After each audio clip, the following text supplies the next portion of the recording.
Guys, what's going on? What's going on, guys? What is going on? Right? Here we are, guys. Here we are. Hey, guys, we're going to talk about these boss babes, these strong independent chicks, and how they claim that they're starting more businesses than us, and they're so awesome, and they're outperforming men, guys, whom we all know. You've been had. You've been took. You've been bamboozled. Led astray. Run amok. Absolutely insane. You know what I mean?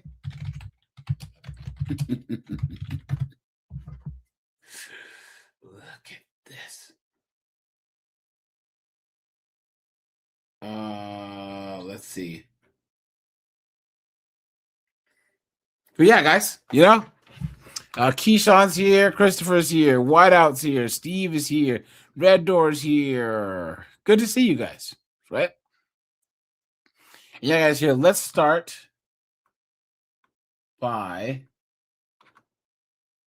let's see, breaking some news. Give me 1 second, guys. I had to pull up some screens here. Here we go, guys. Let's do this first. What? Okay.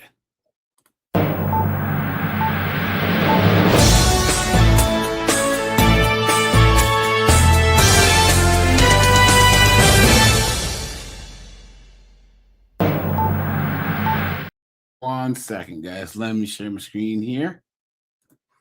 And this news story we've talked about once before. Check this out, guys.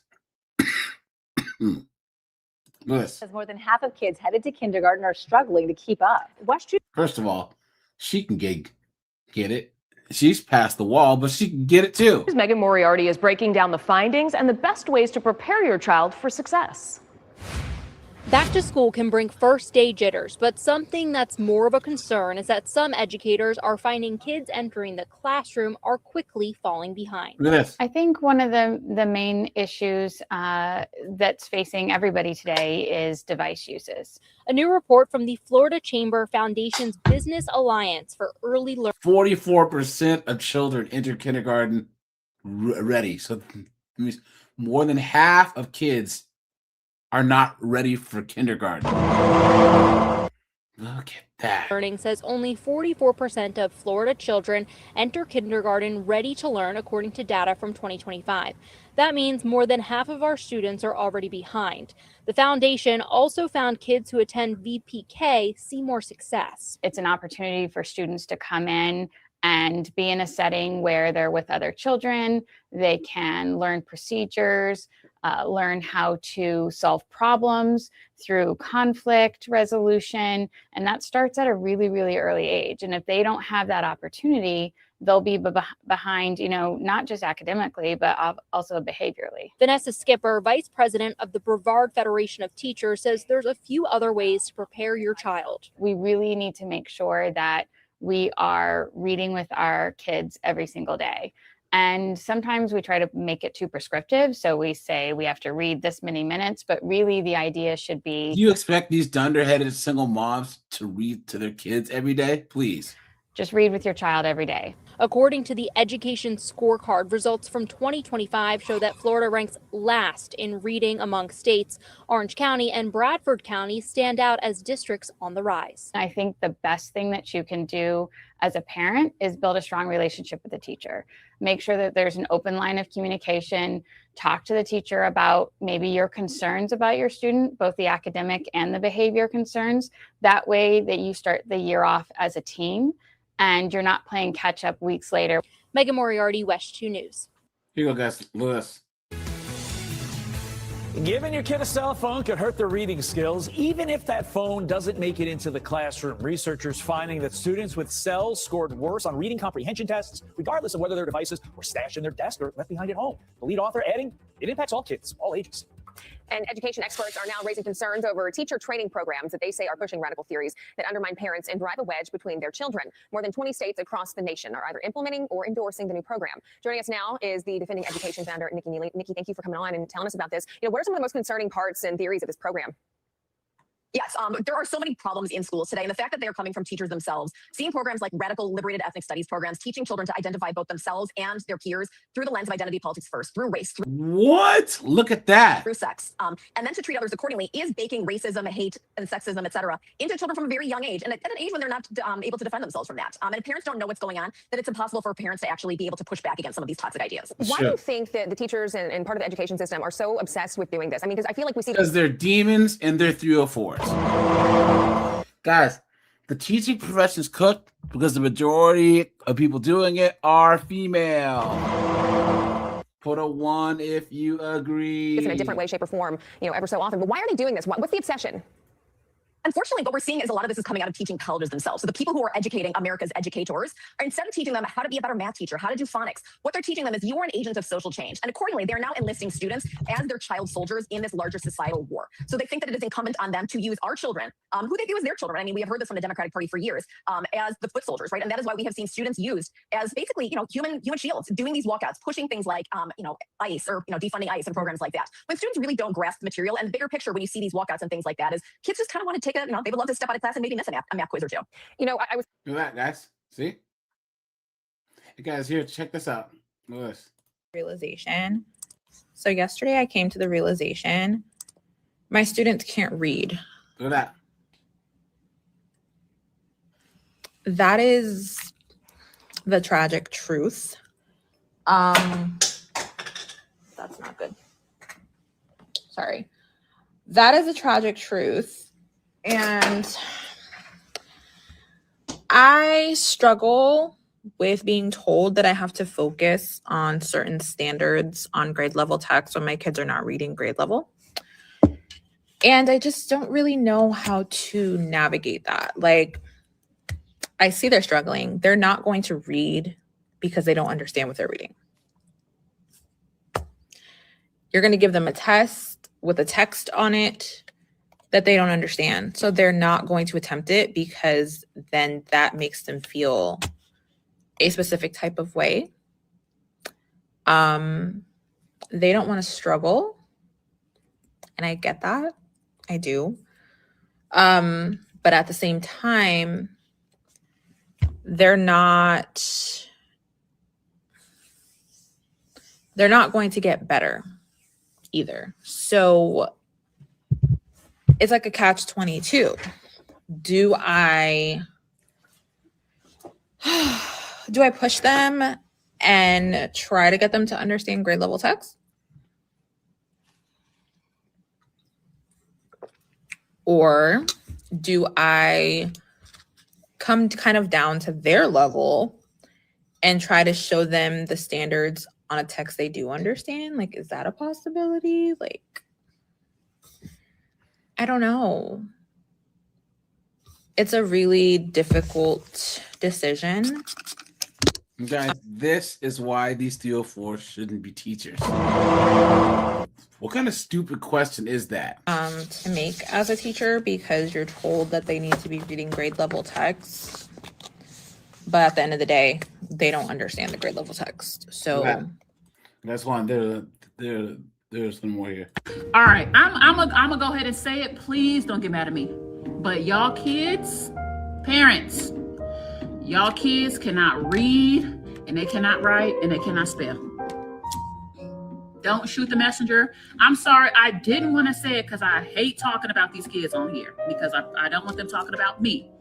But as a vast majority of students that I teach in my class do not know how to read, write, comprehend, critical think. They just cannot. Okay. I gave a test last week, and I'm going to just point out some of the words these kids asked me for. Uh-oh. What the meaning was. I thought this was just basic stuff. We should kind of know. High school, they should know. Girl asked me, what is the word candidate? A candidate. What does that mean? Evaluator. Distinguished. Objective. Catalog. panel of people. Occupation, qualification. What else is another word? Persuasive. Salutation. That's a big one. Salutation. You may not know what that word is. That's a greeting. Hello or goodbye. But these are just some of the basic words. Okay, these is high school kids from 14 to 18, you know, teenagers that don't get basic words. She said they're in high school, guys. They're in high school and they can't read. Okay. It just gets to a point when I say some students won't even attempt to take the test because they can't read. They won't even look at the test. I had a student that guessed on everything because they didn't want to do it. Didn't want to read it, didn't understand it, just don't know. But they are sitting in my class as a 10th grader on track to graduate and cannot read, cannot write. I'm just saying, y'all, it is a pandemic. These kids cannot. First of all, that fucking video going around showing that them high school kids that can't even fucking read a sentence, like that shit is embarrassing. Then I just saw somebody post a video saying that this was kids here in Philly. I got to do a little research on that. And it better not be, because Philly, y'all trying to close too many schools. And while, yes, everybody is blaming the schools, you should blame the schools. But first of all, y'all parents, y'all got to get y'all shit together. Why the fuck y'all don't know y'all kids can't read? Why the fuck y'all don't know? Fuck these schools. Listen to the mouth on this broad. Guys, when this broad is a voice of reason. Streets. I'm a bitch from the streets. I get that money. I get that money. Bitch, give me what you got. See, y'all put too much responsibility on these schools. These schools supposed to teach. Absolutely. These kids should know how to fucking read. Y'all couldn't say words like extraordinary, silhouette, and y'all in fucking high school. How fucking embarrassing. But how embarrassing as a fucking parent? You don't know your child can't read? See, when I was coming up, our parents would have left us the fuck back. They would have went to that fucking school and left us the fuck back. But I can't, guys. She swears too much.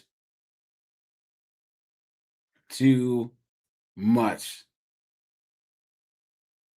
Look at that, guys. They can't even read. Look, so I'm sure by now capitalism is why kids can't read? What? We've all seen the viral videos of the guy walking around with index cards, holding them in our children's faces. I can't, guys. That's the dumbest thing I've ever heard, right? Kids can't read because of capitalism. Please. That's the dumbest thing I've ever heard. Guys, hit the like button on the way in, please. Right? And hold on, guys. I have one more news story here, and then we will get into the topic. That'll start out as some news stories, and then we'll go to TikTok here. Hold on, guys. Give me 1 second.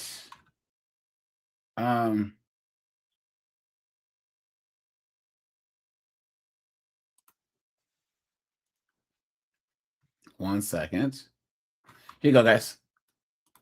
Now, guys, once again, we've heard all these stories of these women being independent and making so much more money. You know? Check this out, guys. Buying more homes. Look at this.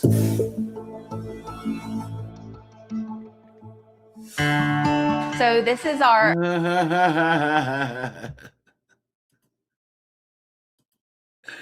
I think she's actually married. I don't know. But guys, either way, good God, dude, look. Look at that right there, guys. Look at that. Come on, guys. Come on. That's a huge bitch. open concept kitchen. Brianna Kelch walks us through her dream home in South Georgia. An open concept kitchen, high ceilings. Look at that view. Yes. And plenty of windows. Still lots of natural light in here. A manufactured home she could afford. I loved it. On land surrounded by family. It just had what we wanted in a home for a better price than what we could have built. Instead of celebrating the purchase of a new home, Brianna has no clue when she'll be able to move. It's a manufactured home, guys. She lives in a trailer. Let's be honest. Guys, manufactured homes are not real homes. Inside, she bought the home from Uri's Home Center in Statesboro, Georgia in May for $291,000. $291,000 for a manufactured home? The company operates a dozen offices in 6 states. According to Brianna's contractor, Uri's agreed to install brick skirting, plumbing, and an air conditioning unit worth about $30,000 combined. But none of it has been completed. There's no running water or AC. And when we interviewed her in June, the heat index was 100 degrees. We're in it. It's ours. We just can't physically live in it. So on top of paying a mortgage for a home we're not in, we have to pay rent too to house where we are currently. Ronna says she tried calling and messaging the owner. When she didn't get any answers, she came to the office where she purchased the home to find this sign on the door saying it was closed. And Atlanta News' first investigation uncovered at least 6 other families throughout the Southeast who claimed the company did not finish the job or deliver their home, including Josh and Megan Philpott in Kentucky. We are left with lots of work to be finished here. We need HVAC, we need grading, we need plumbing connections. And Jessica Burke in Tennessee. We don't know what's going on. We still have a lot of unanswered questions. It's not a safe feeling. The owner of the company is Richard Altman. In this post on the company's TikTok account, Mr. Altman touts himself as a deal maker. We rock them deals, baby, deals. But his customers say he's left them with unfinished homes and unanswered questions. Distressed, worried, I get anxious. I pray about it a lot. It's not just homeowners complaining. In June, a mortgage company filed a lawsuit against Mr. Altman. It claims he took a manufactured home from a business inventory lot without paying for it. You guys, look at this. Hey, guys, never, ever, ever move to New York. Never, ever, ever. Look at this, guys. Watch. The city's war against rats could be in trouble. Research showing that they are growing resistant to common poisons. Michael George spoke with scientists who discovered the so-called mutant rats. Ask any New Yorker, they've got a strong opinion about rats. I hate rats. I'm scared of them. But that fear may only grow when people learn New York. Look at that in New York, dude. Yuck. Yuck. Disgusting. And many other cities are now home to mutant rats. A Rutgers University study found the DNA of rats and mice is literally changing. The rodents are growing resistant to rat poison. It's a health concern. That's actually the main reason why we always have to keep an eye on the mice and the rats. Entomology professor Chong-Lu Wong and researcher Jinjia Yu conducted the study, trapping mice and rats in urban environments and testing them. They found about 70% of mice and 35% of rats have the mutation. Which means these mice were less likely to be killed by eating the poison and will survive the treatment. And that means controlling rat populations will only get tougher. More than just pests, they also can spread allergens and disease. Rat poison was the most effective way to fight back. They've been using it for decades. Of course. They need to find something else. I don't know what to do, but yeah, something. The study's authors say while some less effective poisons can still be used, cities should explore alternative strategies. New York has reported success with a simple idea, requiring all trash be put in sealed bins. Everyone should be aware of these creatures and we need to put more efforts, try to manage them. In cities always changing, the rodents are adapting too. Michael George, CBS News, New York. They just need to get a whole bunch of cats, guys. Cats will take care of them. Look at this. Rat spotted in upscale New York restaurants. Look at that.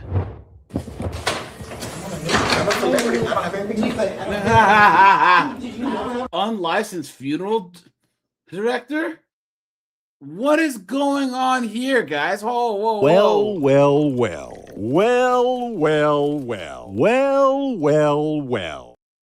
I don't have nothing to say. Did you know? Tonight, the Houston funeral director accused of stealing the identity of a dead man to gain access to his estate. It's getting a lot of attention for comments made after a court hearing today. Unique Green dodged questions specific to the case, but still had lots to say. KPRC 2 News reporter Bryce Newberry is live in the newsroom tonight with the latest twist in this case. Bryce. I can't, guys. I honestly can't. Yeah, guys. Here we go. So, guys, all these chicks are in businesses, right?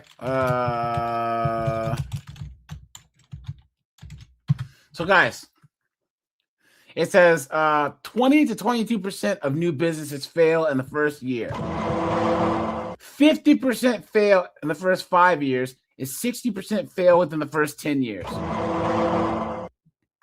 Look at that. And when you actually add in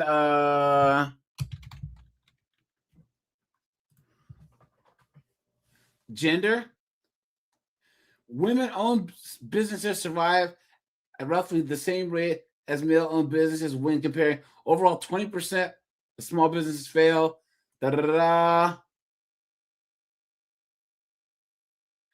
Women-owned businesses close more often because they're not profitable and due to family personal reasons more than men. Women are nearly 50% more likely than men to close businesses. Wow. Look. Studies show female entrepreneurs are penalized more for the failure of their businesses. Look at this, guys. Set up to fail. Explaining when women-led businesses are more likely to fail. This is all BS, guys. Chicks, oftentimes, they start a business because they want flexibility. They want to do less work. When having your own business, you're actually going to do more work. The probability of failure for women-led and men-led businesses. Female is this, guys. Look at this. And this is males. Look at that. So at 120 months, a man's business is 36% chance of failure, probability of failure, and women's is at almost 50%. What a joke. Jubilee, how you doing? Make It Fit, how you doing? Rajai, Lenny, good to see you. Dixon, what's up, dude? Yeah, guys, all this is all systematic and blah, blah, blah, blah. All this woke foolishness when gender trumps merit, please. The lie detector determined that was a lie. Come on, man. Look at this. Spousal relation disadvantage. Based on expectations about gender roles within a marriage, we propose in hypothesis number 3 that when team members are connected by spousal relationships, entrepreneurial teams led by women will be more likely to fail than teams led by men. Guys, the reason why is that a man can find a woman who, if he's a CEO or he's partner at a law firm, she'll stay home and be his support system. But guys, yes or no, do you think a woman would ever date and marry a guy who wants to be a stay-at-home husband? Come on, man. Hit the like button, guys. Hit the like button, please. I'd appreciate that. Look at that, guys. All right, so here we go. Look at this. Right now, women-owned businesses are the fastest growing in the U.S., but many of those women face tough hurdles when taking their business to the next level. Do you see, guys? Empowered victim narrative. Women are the fastest group of business owners, but we're still victims. Come on, man. What are you talking about? New tonight, Jenna Hanser joins us live. Let me see. John, thanks for the 440 croutons, man. I appreciate that. Thanks, man. Oh yeah, absolutely. And I want my medication and I want my croutons, please. To tell us why that's especially true right here in the Metro. Women own about 8.6 million businesses here in the United States, and chances are you'll... What's this broad's name? Hey, Jenna. Why the long face? Oh!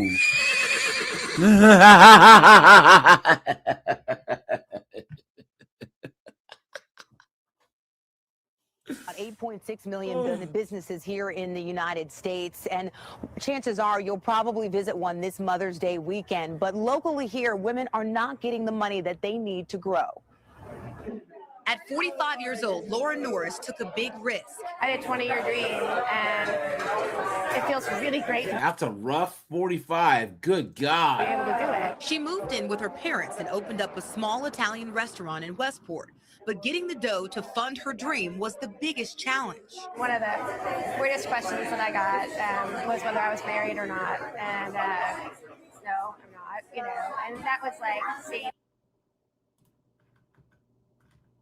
Well, well, well. Well, well, well. Well, well, well. Of course she's not married. As a negative in terms of borrowing money. Bankers say this question is common, and it often shoots at the confidence of women entrepreneurs. Guys, the reason why they ask that is because if you're married, then they know that they can come after two people to recoup their business loan and not just one. Being married is like having an automatic cosigner on a loan, guys. And this chick's taking that as oppression? Come on, man. Come on. A recent study by Lead Bank in Kansas City shows 75% of the women business owners in the Kansas City area can't get the funding they need to grow their business.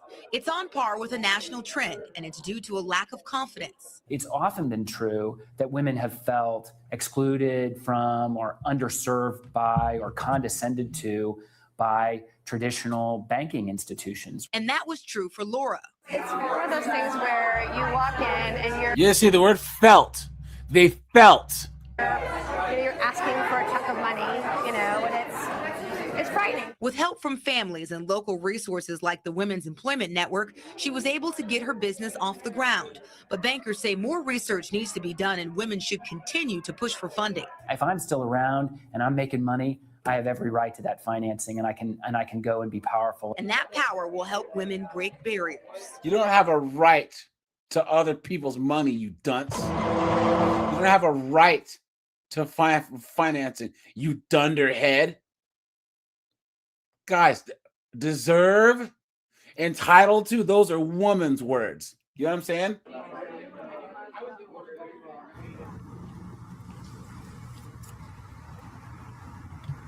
Well, there are local resources that can help women get the funding that they need, and you can find that information on our website, kshb.com. Our tax dollars, at it again, guys. Our tax dollars, at it again. Look at this. Look at that, guys. Look at this.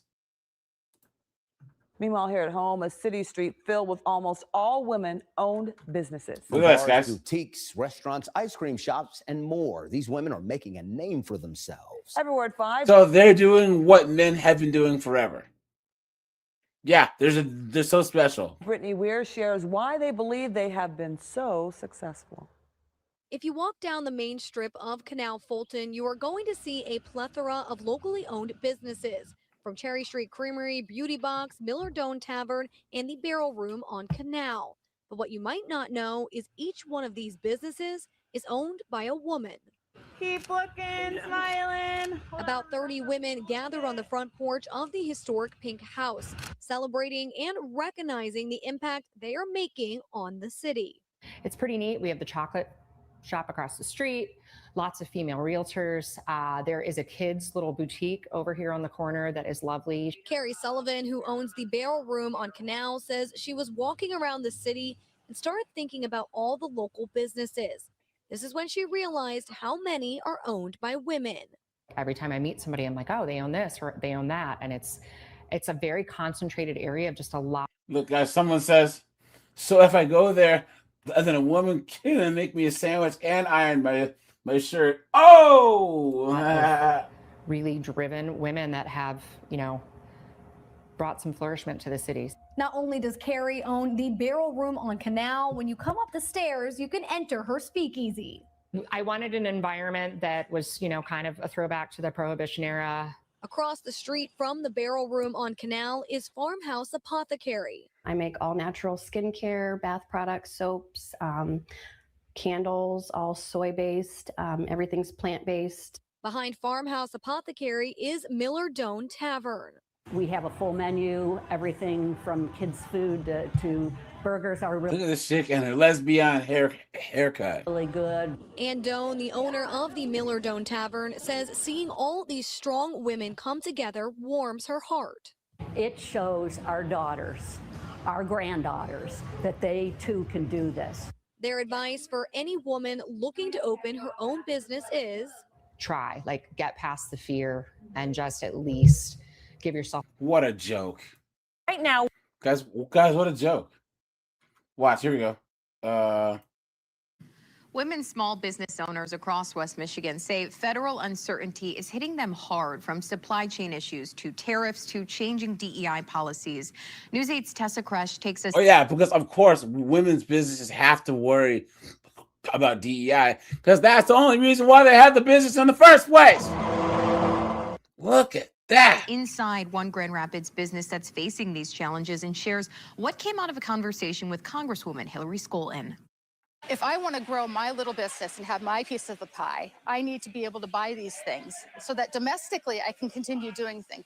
Would be considered industrial sales, and it usually is a male-dominated area. Marcy Shoham runs Midwest Air Filter in Grand Rapids. She's a mother of 5, a military veteran, and for the last 22 years, a small business owner. I do a little bit of everything. There isn't one job out here that I haven't done. I'm wearing the IT hat right now. Yes, I'll fix your email. But the larger challenges, like tariffs on a certain machinery from China that would help grow her business, aren't ones she can fix herself. We can't buy the machinery domestically here or from Germany or Switzerland or any of those places because it's too expensive for us. This pays for everything. It pays for my mortgage. It pays for my kids' soccer lessons. It is my retirement. So you have to be very careful on how much. You guys notice she doesn't have a wedding ring, right, guys? Gee, how much easier would it actually be to have a husband there? Or if her husband owned the business, I guarantee it'd be a lot more successful, right, guys? Borrow versus how much, you don't. She hopes to launch a new, more efficient filter product, but without the machinery, it's put on hold. Now we're just kind of like, well, I don't know what to do. Marcy shared her story at a women-led small business roundtable Wednesday morning, hosted by... Yeah, because that's the place to go to get advice. You've been had. You've been took. You've been hoodwinked. Bamboozled. Led astray. Run amok. And all women's business conference.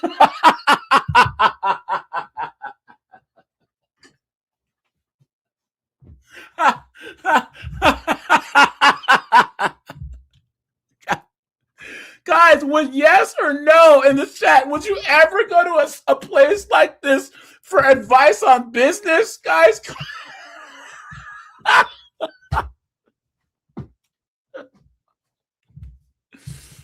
Guys, a woman in business is like a woman in politics. A woman in politics is like a donkey doing calculus. Congresswoman Hillary Scholten. Business owners from manufacturing to tech shared similar frustrations with policy changes they say are hard to predict. The unpredictability that's happened across the federal contracting. That's the whole, but that's part of owning a business. Anyone who owns a business says it's unpredictable. That's the point. Look at that. community.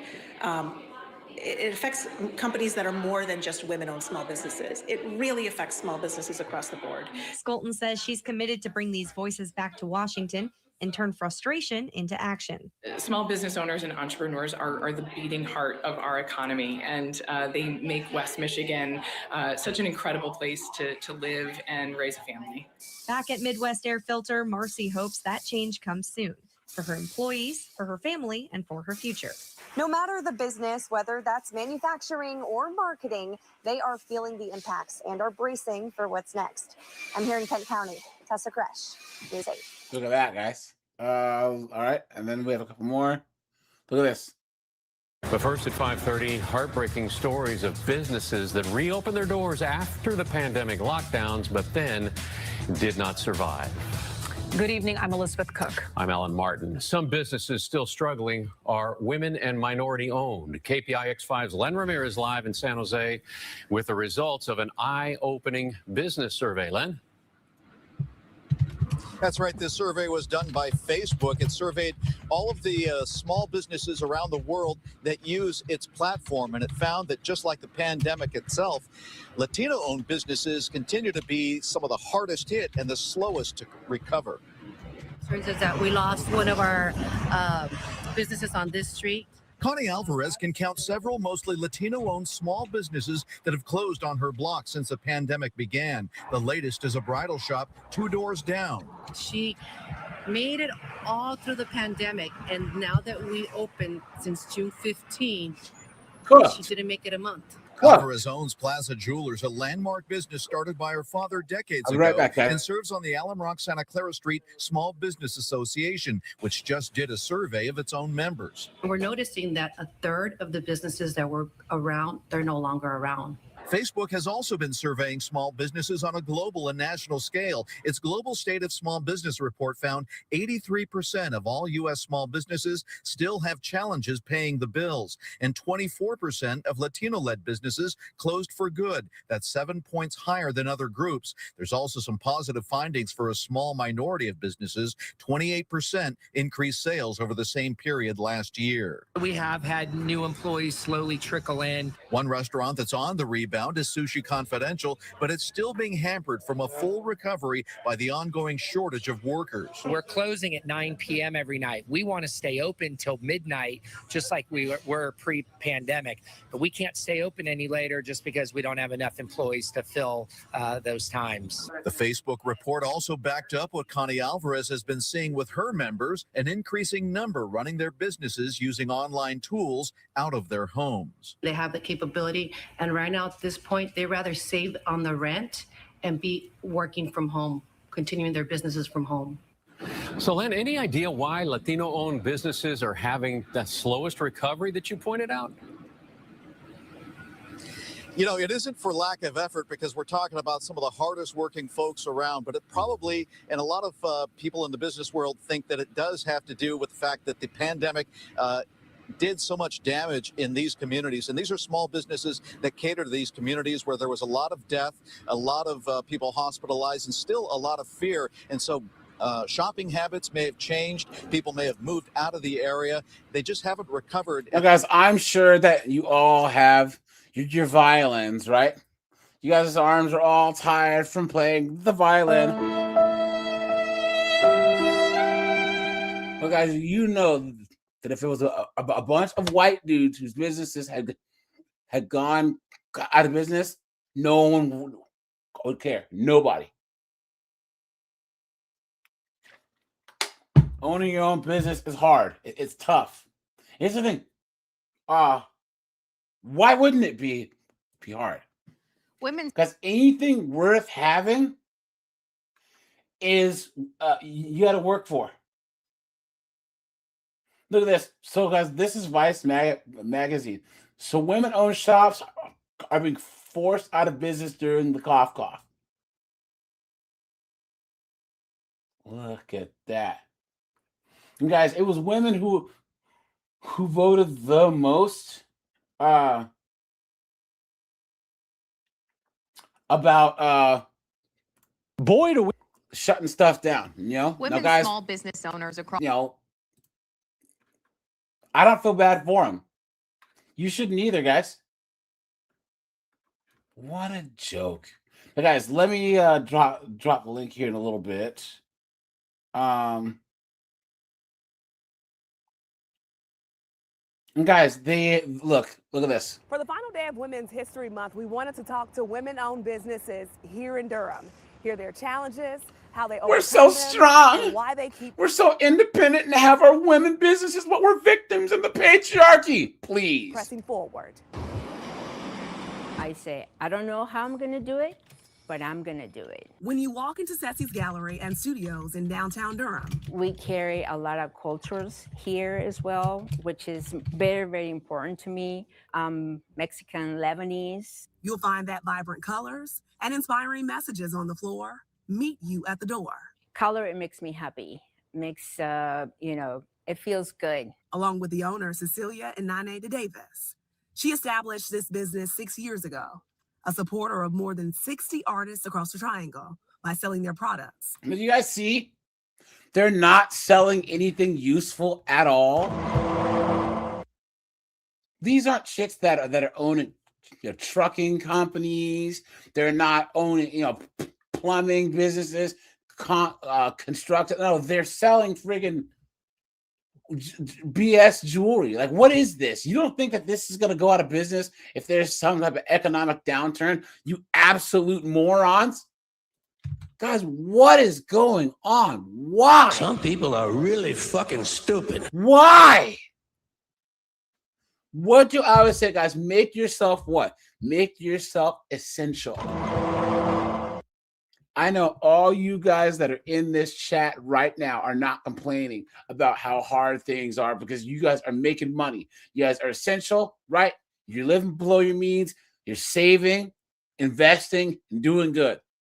These thunderheads are trying to make a living selling this bullshit. Sharing lessons she's learned since opening her doors. It's a lot of women. It's a lot of people out there. It's a lot of people who wants to start their own business, but I know they get scared, but it's a good scare. She says being an entrepreneur is about trusting yourself.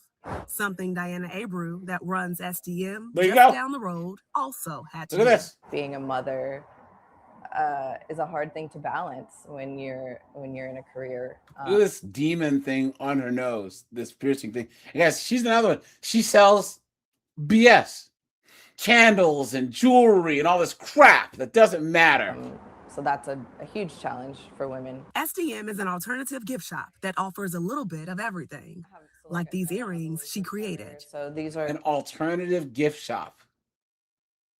Look at that. going to be the dried flowers. Opening her business here almost a year and a half ago because she felt she had to choose between career and motherhood. With entrepreneurship, it gives me the flexibility. Aha! Aha! I told you guys. I told you. She had to choose between career and motherhood. So she's trying to say she started her own business to be more flexible. You're a business owner. There is no flexibility. Guys, put a 1 if you agree. Or type fail in the chat if you guarantee this chick's business will fail. Guaranteed. She's already probably saying, I'm going to only work 30 hours a week. If you are a business owner, you are working from sun up to sundown, guys. If you own a restaurant, if you own guys, think about the Chinese, right? You have a Chinese man and his wife. They get up, go to the restaurant at 4 in the morning, 5 in the morning, start prepping stuff. 6, 7, open at what? 8, 9, 10, 11?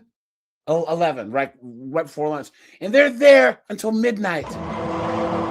They close at what, like 11? Some of them close at midnight. Take about 45 minutes to clean up, go home, sleep for 4 hours, 5 hours, and do it 7 days a week. 7 days a week. And guys, what happens when the kids grow up? When the kids get to be 9, 11, 10, 12, 13, 14, guess what? They're working there too. How many times, guys, have you been to a Chinese restaurant and there was like a 12-year-old or a 14-year-old either behind the cash register, cleaning tables off, rolling silverware, happens all the time. My nephew, he was in middle school or was it elementary school, and two of his friends were brothers and they were Asians, and we would go to the restaurant and his friends were working. Like his friends, they were probably in like fifth or sixth grade. And they were like, "Hello, sir, can I take your order?" Or they would be like, you would bring them your ticket and they would ring you up. That'll be $45, please. And then they would take your card and swipe it, or they would give you change. And they were like 12 years old. But guys, oftentimes that's what owning a successful business takes. Flexibility. Get out of here with that mess. To be able to pick my daughter up from school, to be able to be at her after school programs, to be able to participate in her upbringing. And these female entrepreneurs say there's plenty at stake. The risks are huge. I mean, the access to capital for women in general. Another one, guys, look. Stupid artwork, stupid candles, soap that smells like booty hole. Yeah. Black women in particular are pretty like zilch, are incredibly low. Tiffany Griffin started Bright Black in 2019 in the basement of her home, letting me take in the smell of her new collection of candles, which are a nod to Black women. Blackberry, redwood, we're here. Guys, here. If you guys are going to start a business, what group of people are you going to market to make the most money? What race of people are you going to market to in order to be as successful as as possible, guys? White people. Why? Because they are the largest group of people in America. Why would you open up a business just to cater to 13% of the population? That is the dumbest thing I've ever heard in my entire life, and this is why. Guys, type fail in this chat. She will go out of business. She will go out of business, and this is why these women, guys. This is why the business fails. I'm so glad that I pulled this up.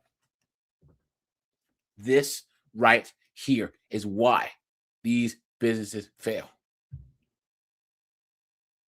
What a joke. Look at that. We're grounded. We will not be erased. Using scent to share positive stories about Blackness. Her business is rooted in a bold social mission, offering this advice to others looking to jump into the business world. Plan, save, and have some sort of financial runway before jumping in. And then after that, you kind of just have to trust your gut and trust your spirit. But she's been fortunate, like these other female business owners, to have the continued support of the community to keep their doors cooked. What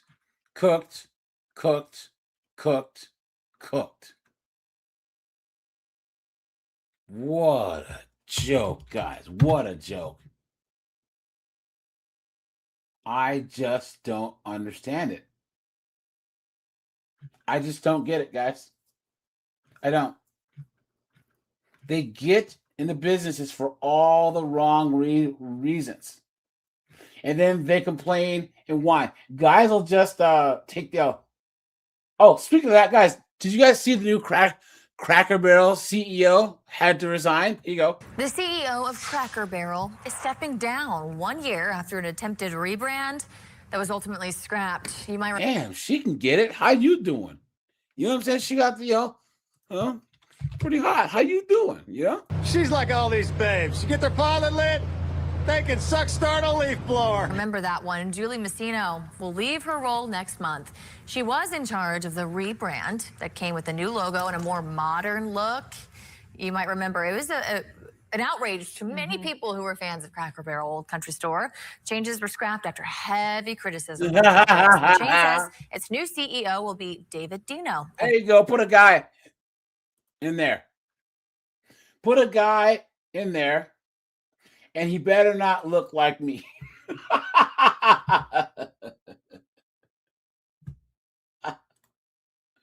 About a year after Cracker Barrel tried to rebrand, the company announced its CEO is now stepping down. Last August, the Lebanon-based company attempted a $700 million brand overhaul, including changing its classic logo and modernizing its stores. Ultimately, Cracker Barrel scrapped the plan entirely after facing major backlash from fans online and even President Trump. Last August, CEO Julie Masino spoke with Good Morning America about those changes. I think what's important is that we are. There you go, guys. That's all you got to see. You put this. I wouldn't put this chick in charge of a glass of chocolate milk. I mean, look at this chick's glasses, guys. Look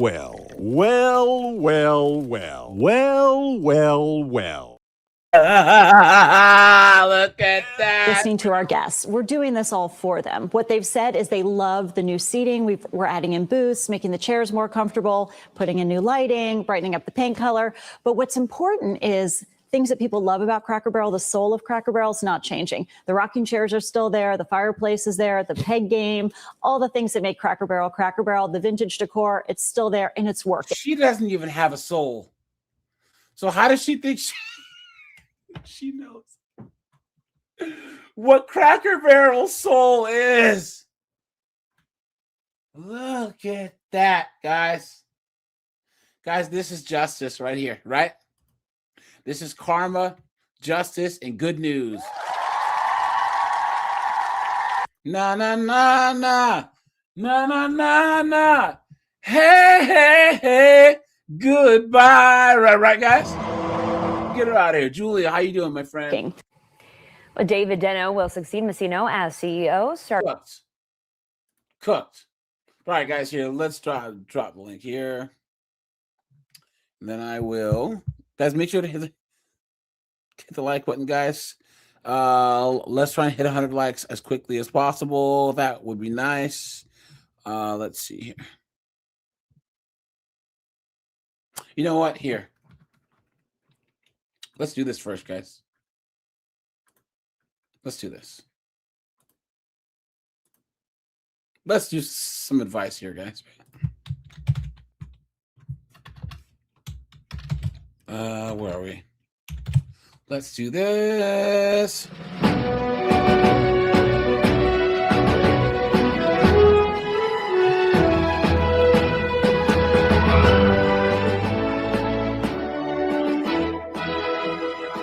Guys, capitalism is a masculine mindset. Socialism is a feminine mindset. Owning a business is a very masculine thing. That's just the way it works, guys. I don't recommend you ever messing around with a chick who owns her own business. Okay?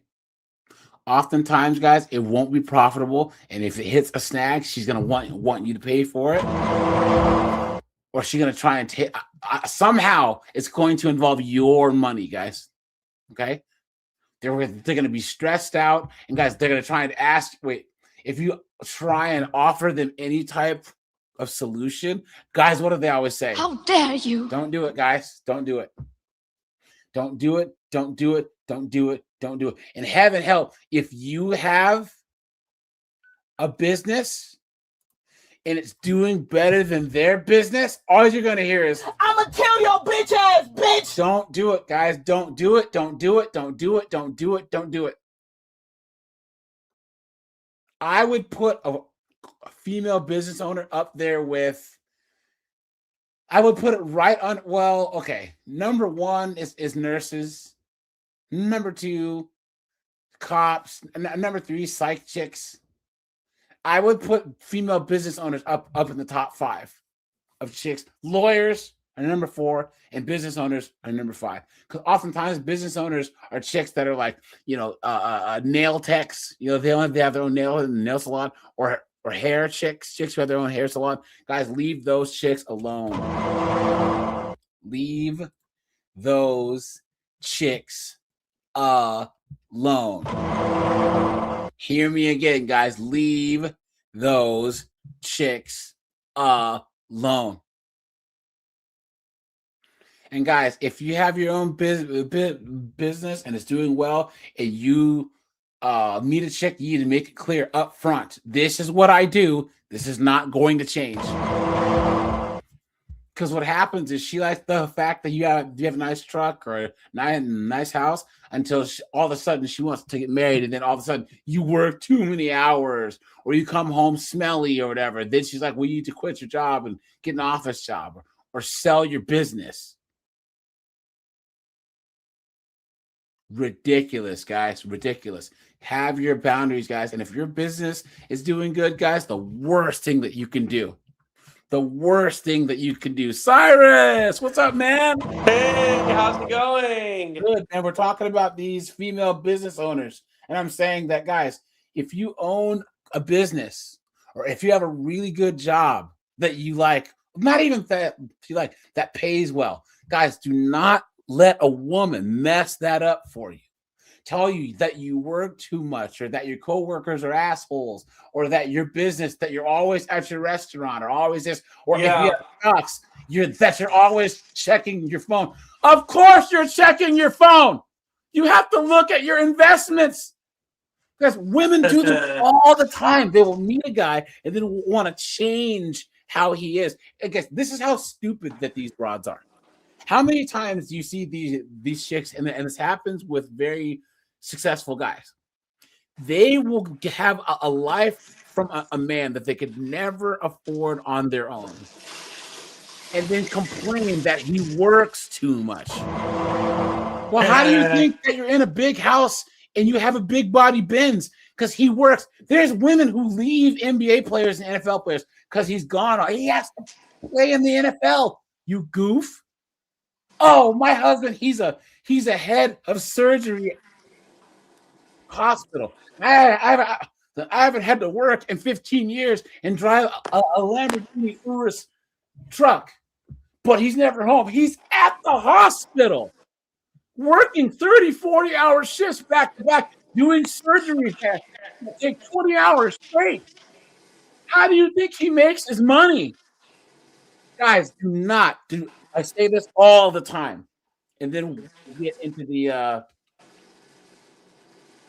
topic again. Guys, close your eyes and envision the peace you have now, and then imagine what would make you dumb enough to let one of these broke, dunderheaded, ignorant, moronic, entitled, goofball chicks into your life. What? Cypher, you're in Cyrus, you're in Vegas? Yes, I am. Yes, so you probably I'm about to head to the mountains because we're having a heat wave. Yeah.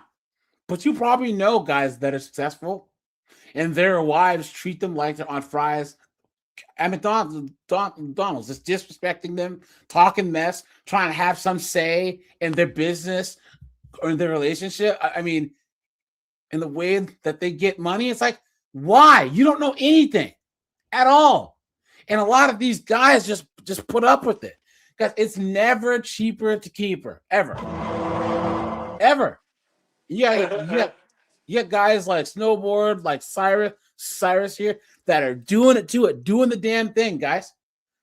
Cyrus, can you imagine some chick that you meet, you think she's cool, and then all of a sudden she wants to sit down and discuss your business with you?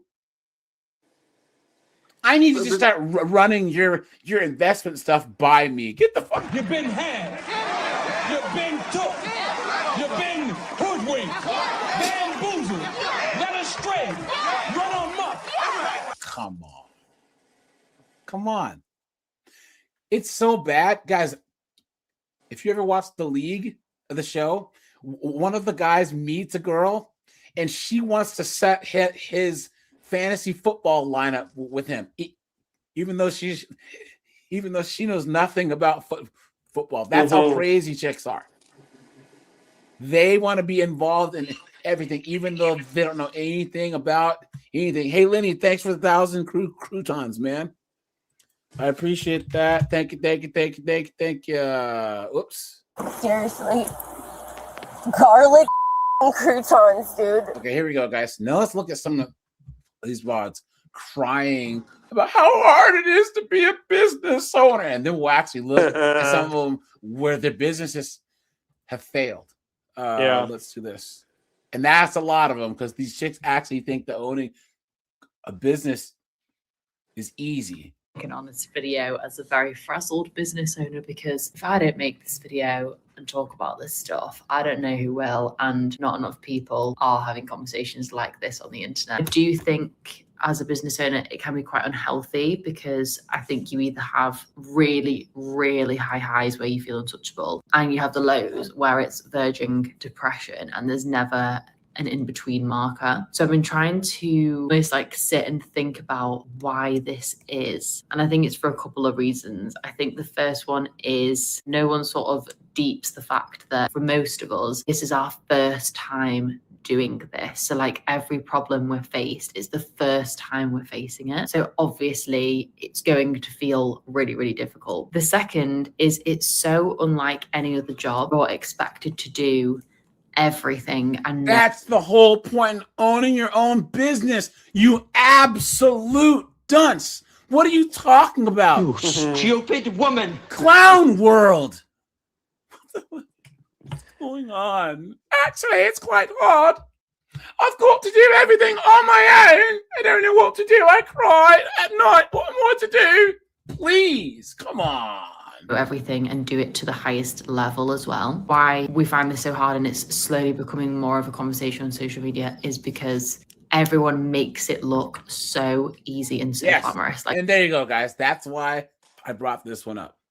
Gen Z and millennials actually think that owning a business is easier than a 9-to-5. I repeat, Gen Z actually thinks that owning a business is easier than working a 9-to-5.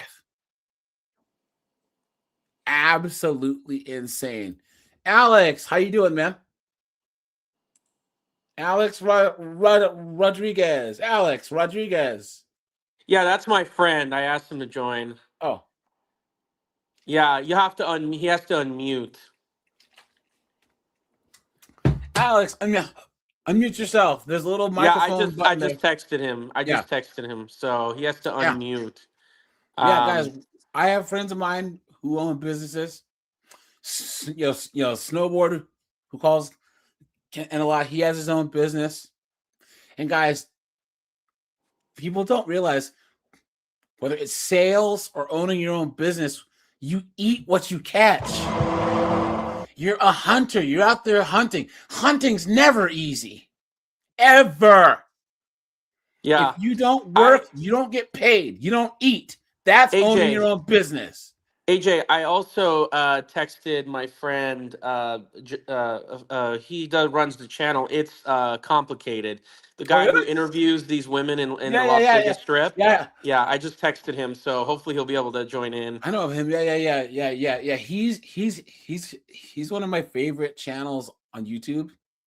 I've been watching him. I was just with him last night, and we were eating at. I used to watch him during the cough, and then he had the video where Kevin Samuels was out there with him. Yeah, that was really cool. So, but Alex, how you doing, man? All right, I'm in. What's going on here?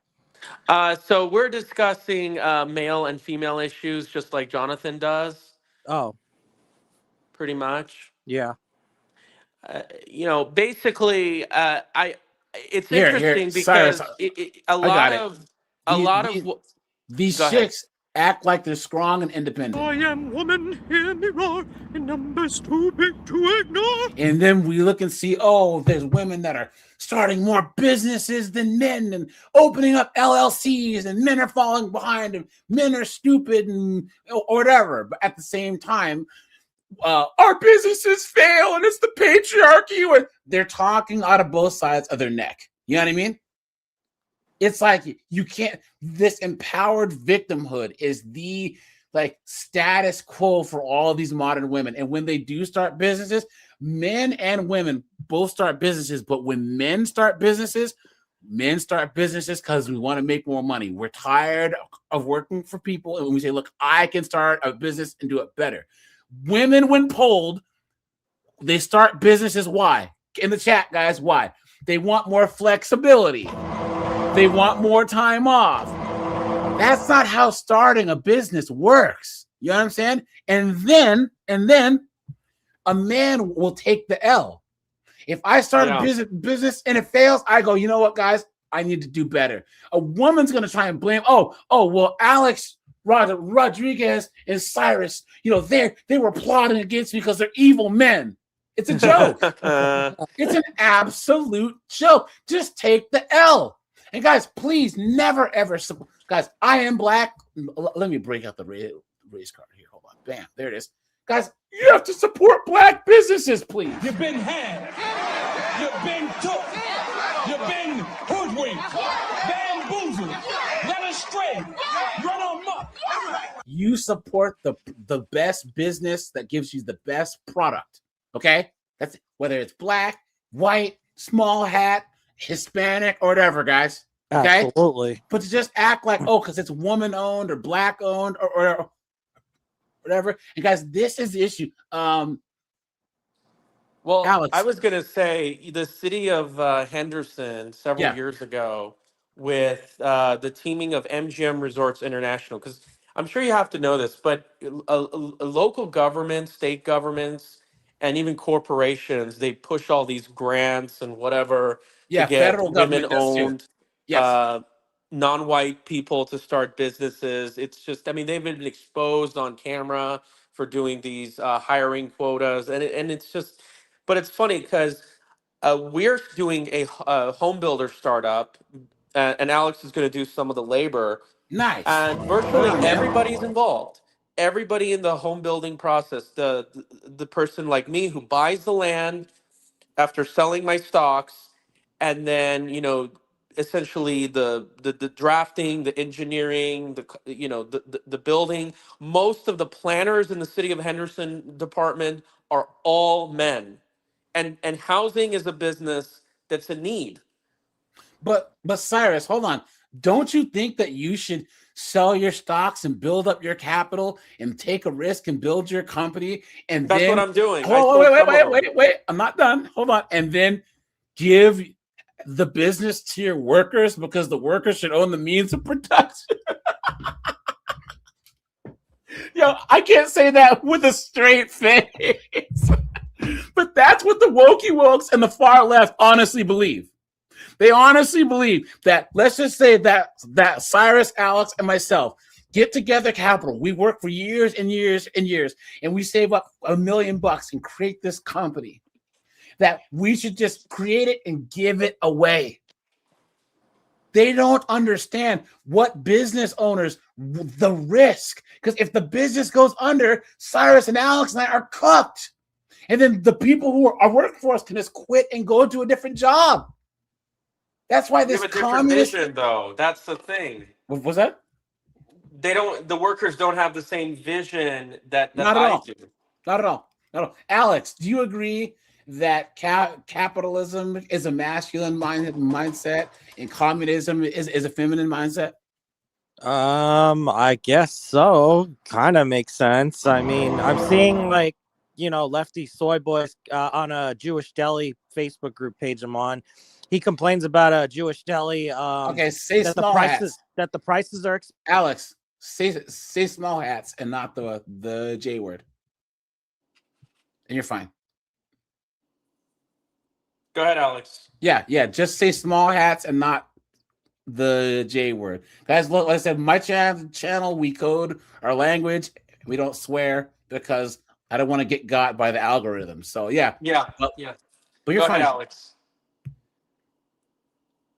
Alex, are you there? Uh-oh. Alex, what happened? Your microphone cut out. Yeah. So guys, these people nowadays, they think sorry, I had a call come in. Yeah. But yeah. So just say small hats and not the J word. Okay. And you're fine. But you were saying, Alex. Yeah, the businesses, the soy boy. What happened? Yeah, ahead. he was complaining how like a sandwich was a little pricey, and I'm like, well, I'm all like, a small business has employees they got to pay, they have overhead, they have insurance, they have rent, utilities, healthcare costs. Yep. And you're in an expensive city, for crying out loud. So, but why are Alex, you complaining? one of the worst things that I think they ever did, because guys, who are the most useless people at a business? It was always marketing, HR, but then DEI, these DEI people they had to hire. Guys, if you have a business of more than what, guys, 50 people, 55 people, you have to have an HR department. You have to, by law. By law. Really? Yes. That means you got to hire freaking Gloctavia, some loudmouth B-dub, right? Who comes off the street, right? Streets. I'm a bitch from the streets. I get that money. I get that money. Bitch, give me what you got. Just to start trouble. Hey guys, I have my series of women being ignored in the workplace, right? Because of the whole Me Too. Yeah. Right? And if you go to my original video, there's 138,000 views. There's a guy in that. Look at the stories that guys have.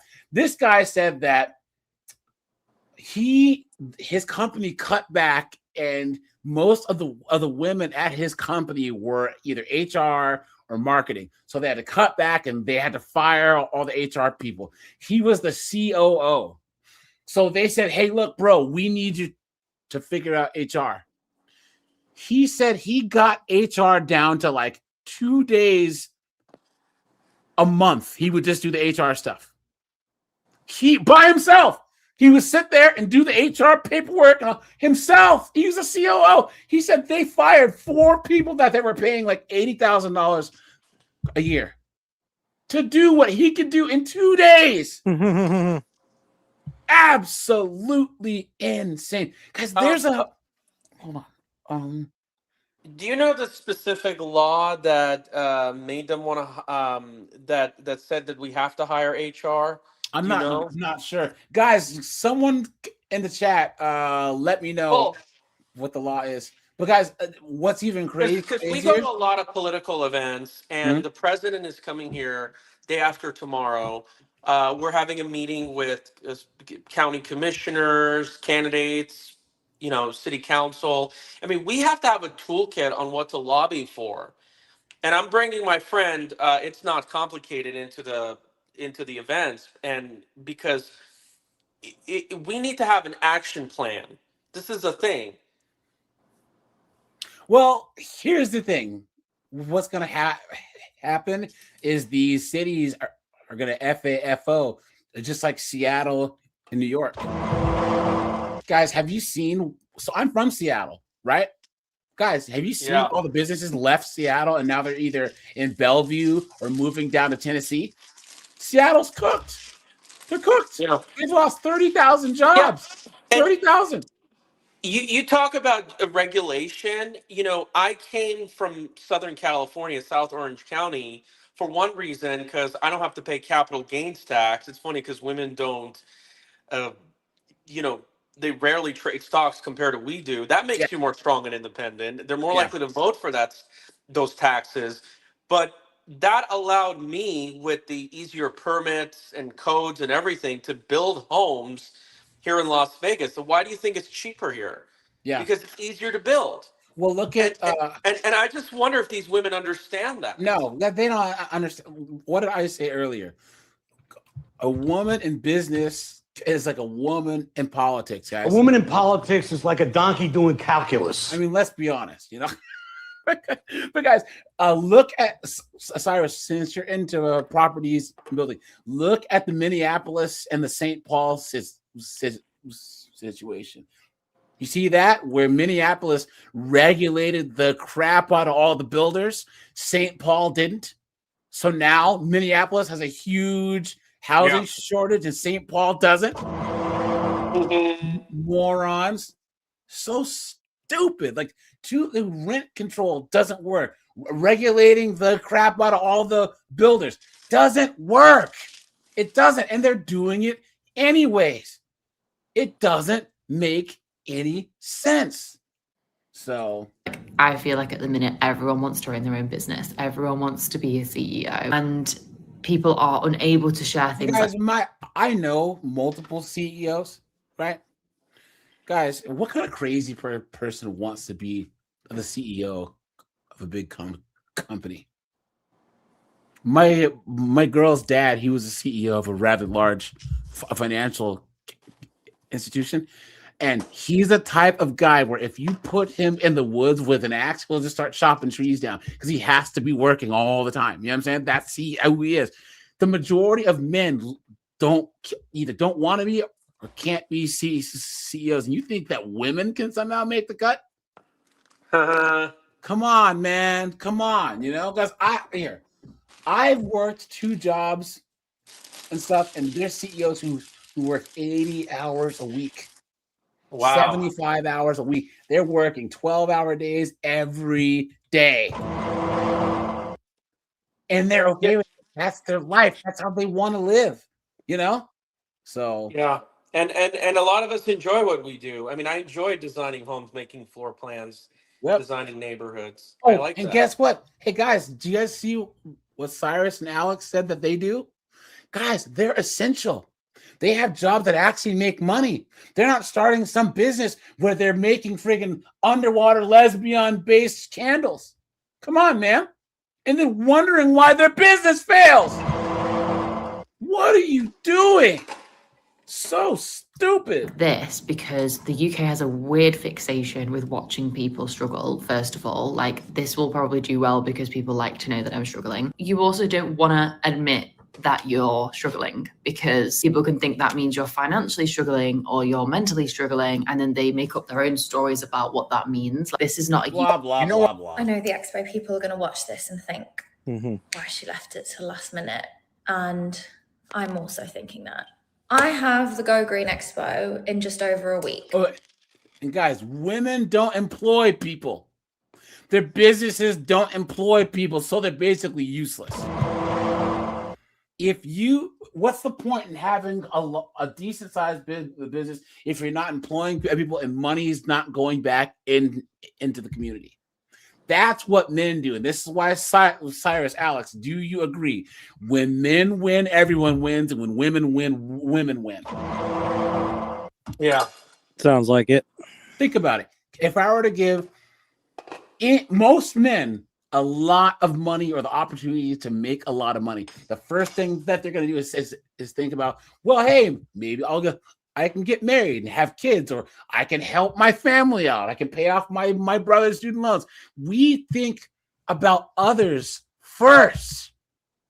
Yeah. Women, when they get money, they have Birkin bags and they're traveling to friggin' Dubai, where friggin' Sheikh Mahmoud can drop a deuce on them. You know what I'm saying? What do professional athletes do when they get their first check? They're always taking their friends out to dinner. They want their friends to enjoy what they have, and then that's how they end up broke. That's true. That's true. I haven't done anything for it. And there's also a problem. So the Go Green Expo is on Saturday, the 8th. My pen doesn't even work. I have another expo in Wellington. And instead of doing it, you're making a TikTok. You moron. What are you doing? You have time to make a TikTok, but you don't have time to actually do your work. Guys, never, ever, ever, ever. Yes, and this is why foreigners, this is why immigrants come here and do better, because they actually have wives who are the support system. You know what I'm saying? Who actually say, look, we'll sit there. I mean, look at these Chinese immigrants. You know what I'm saying? Who will sit here, and the husband and the wife start the restaurant, and they're there from 6 a.m. until midnight every day. They're cooperating. They're making things work. Right now, guys, in the West, all Western chicks is a liability. They will cook you so fast. And I was telling, I think, Cyrus, the last time that you were on, what we were saying, guys that are the most at risk are guys that are 28, 29, 30, 31, 32, 33, 34. Because oftentimes that's guys really start making good money. They get that 20, 30, $40,000 a year bump. You know what I'm saying? Or their business is taking off. What's the first thing that a lot of these dunderheaded guys do? Yeah. Get a chick into their life. That's the worst thing you can do. Is letting some broad influence your behavior. And that behavior is what got you to this success in the first place. And I see young guys all the time get absolutely decimated, get destroyed all over abroad. And they either stop making progress or their progress is half of what they did from like 21 to 29, from 29 to 40, until they either get divorced or the chick cheats on them or gives them the herp derp or something. You know what I'm saying? And then they're back on the grind, but now they're in the hole. You know what I'm saying? They're either in the hole from divorce or they're in the hole from just her being toxic, Yeah. A woman who we met like a week and a half ago, me and Alex told us, nah, it's better to get married, in your early 30s, you can grow together and stuff like that. Just, But this is all cherry picked. This is the thing. It's all cherry picked. Well, you're supposed to get married. Like, okay, I know people who got married straight out of college or in grad school, so like in their mid to late 20s. But here's the thing about it, and I was saying that women have this thing where they act like the more educated they are, the less married that they are because men bad. But we established this the last time, because Asian chicks are the highest earning, most educated, least divorced, and most married. Why? Because they prioritize family. And even if the husband makes less money, oftentimes they got married for long enough to where they have a history. I was actually at my friend's birthday party on Saturday, and there was a chick who was Indian. She was a optometrist, and her boyfriend that she's been with for like 3 years, I think he did home repair. So he probably made good money, but she made more. But why is it that she, as an Indian chick, could date this guy? And he was like 5'9", 5'10". He wasn't some Adonis, but because culturally Indian women, they prioritize family and relationships. Yeah, that's just how it works, and it works out for them. So, but the corporate job that I quit 4 years. Get ready with me to go to work at the corporate job that I quit 4 years ago and swore that I would never go back to. I quit my really good job to go pursue my own business, and that business failed. So now I'm back. Look at that.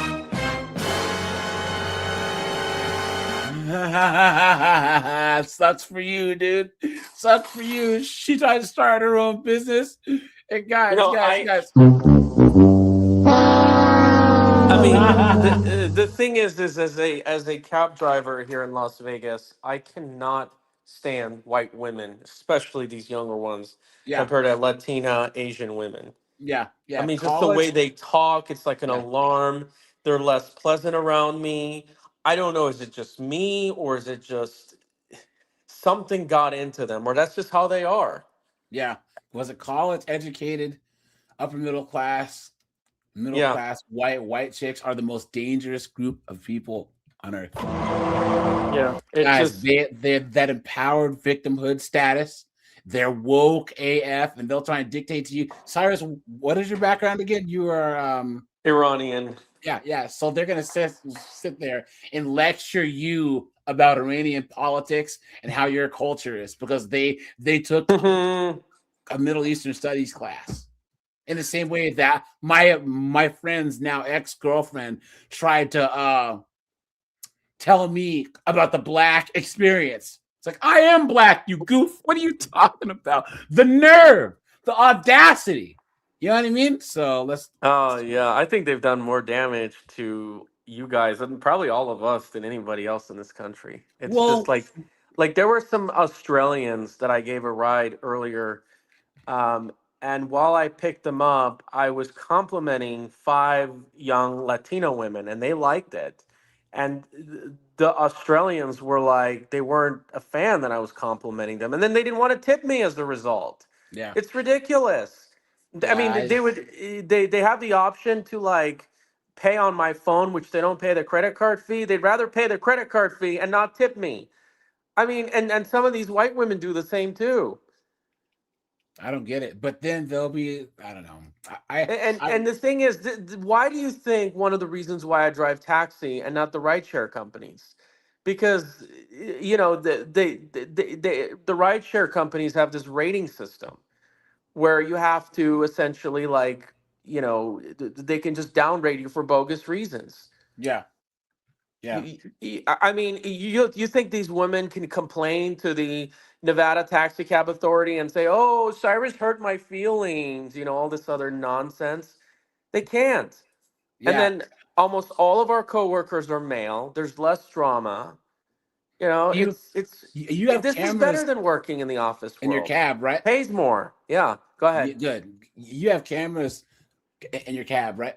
Yeah, we are Thank required. God. Yeah, Oh, front yeah, and thank rear. God. Yeah. Man, because these chicks will say will make all types of crazy accusations, man. No way. You would have that in HD and 1080p. You know what I'm saying? I don't trust these bras as far as you can throw. And guys, this chick, she was in the wedding in the industry. What kind of moron?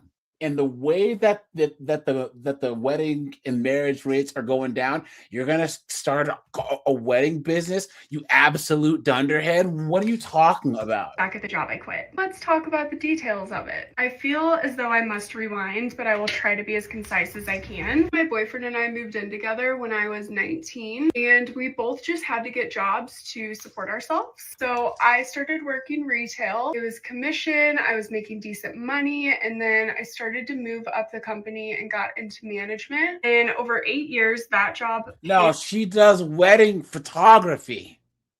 That's what she does. For me to move out to Colorado, or did. I ended up managing the highest volume department in the entire state for that company. I was really good at it. I had great benefits, amazing salary. I was on track to continue to move up in the company and take on larger roles, but I fucking hated it. My passion was always photography since I was. Hey, Cyrus.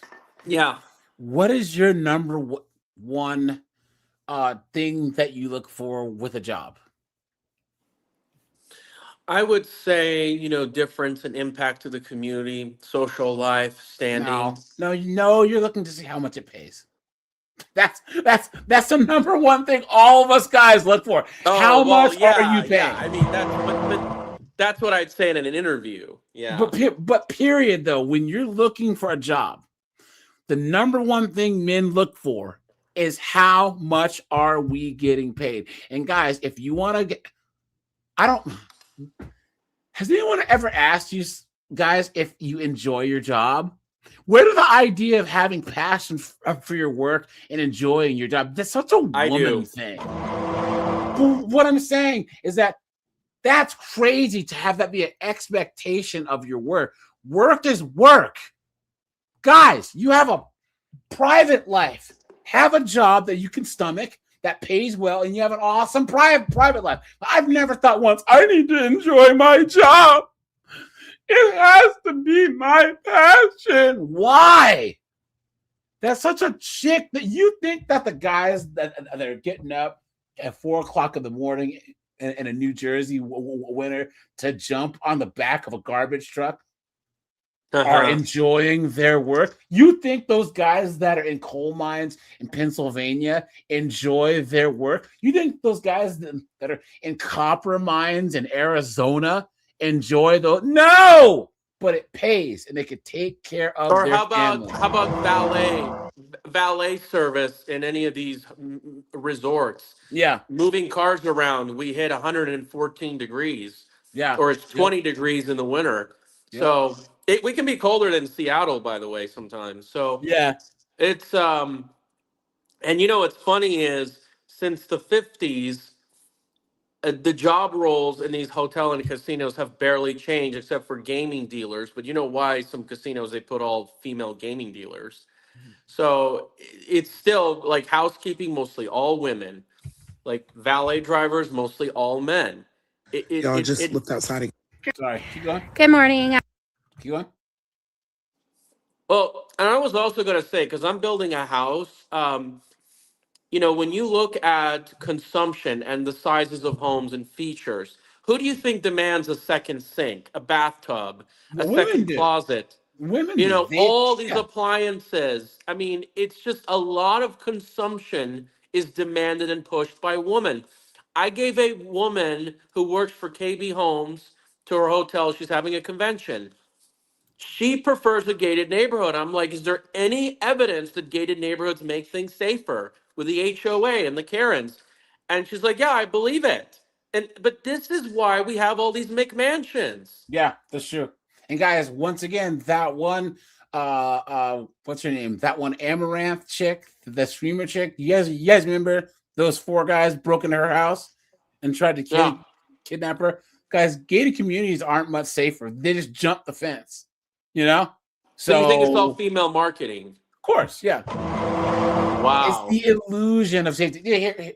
So, guys, the only conspiracy theory thing that I have is, guys, 9/11. Guys, I don't know what happened on 9/11. I just know that what the government said happened didn't happen. Okay? I don't know what happened. What I'm saying is, you guys honestly think that we're safer having to put our hands on our, up and go through the thing in the airport? Come on. You honestly think we're safer? No. It's it's funny. Hold on. It's to create the illusion of safety. That's what it is. I'll tell you what happened. I was flying out of Indianapolis, coming back from Amish country. There was this what's it called? Grape jam. It was 8 ounces. I bought from Amish country, and I'm sure you like it because But anyway, because it was 8 ounces of liquid jam, they say I have to eat half of it to bring it through the airport. Can you believe it? What? So all that liquid jam, because it's liquid in a glass container, I could not bring it. So I had to eat it before I got to the checkpoint, and then I was only able to bring half of it in. Yeah. Yeah, I don't get it, guys. But once again, world. It's the illusion of safety, right? Because, guys, women need to feel safe. You can have a woman in the most secure, safest fortress on earth, but if she doesn't feel safe, is she going to not whine and moan and complain and give you hell? A friend of mine, he makes almost $1 million a year, and his wife works a BS job because she feels like they won't be okay if she doesn't work. So she works some stupid job, barely making minimum wage. She's like, well, I just don't feel like we're stable. I'm telling you guys, these women and their feelings, man. Here we go, guys. I'm a failing business owner of almost 20 years. After massive commission cuts and huge debts, I'm struggling to keep my business alive. For some reason, days like today are super hard. I woke up and everything's fine. And then all of a sudden I just get in this mood and I think, oh my gosh, how am I going to make it through the day? Some days I feel super strong and some days I feel super weak. And you know what else, too, guys? Have you seen all the Keishas and Glocktavias that are TSA agents? Do you honestly feel safe with Glocktavia being the one operating the detection machine? Can you do me a favor and play that fat person sound effect? I really like it. Which one? This one?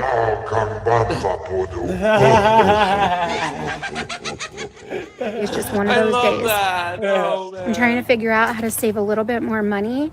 I did my budget and I'm still negative $19,000 per month. So I need to figure out how to cut out $19,000 from my business budget every single month to make ends meet.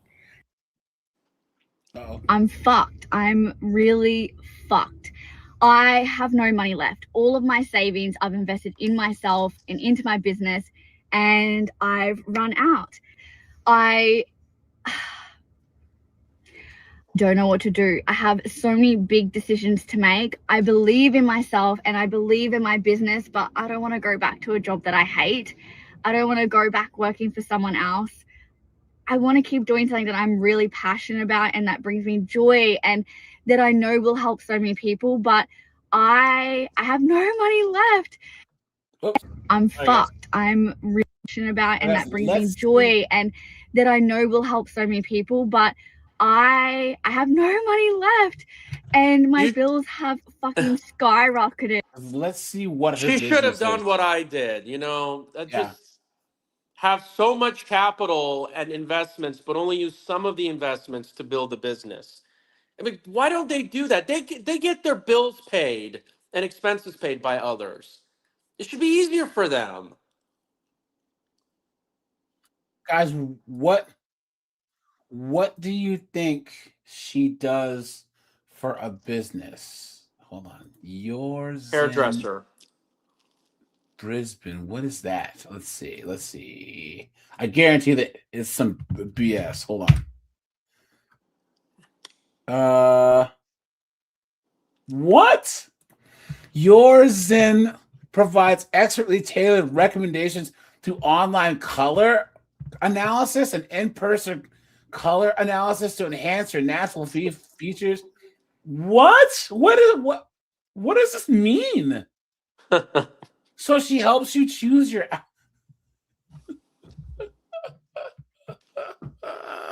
what the hell is this? Look at this.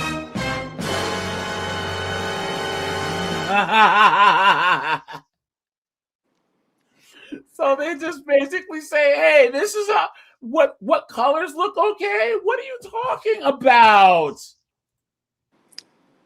We have to make sure they don't tax us more when so many millions of women hit middle age, no man, and can't support themselves. Because that's what I fear the most. What are you talking about? View services. All right, here we go, guys. $455 for an hour. A standard color analysis.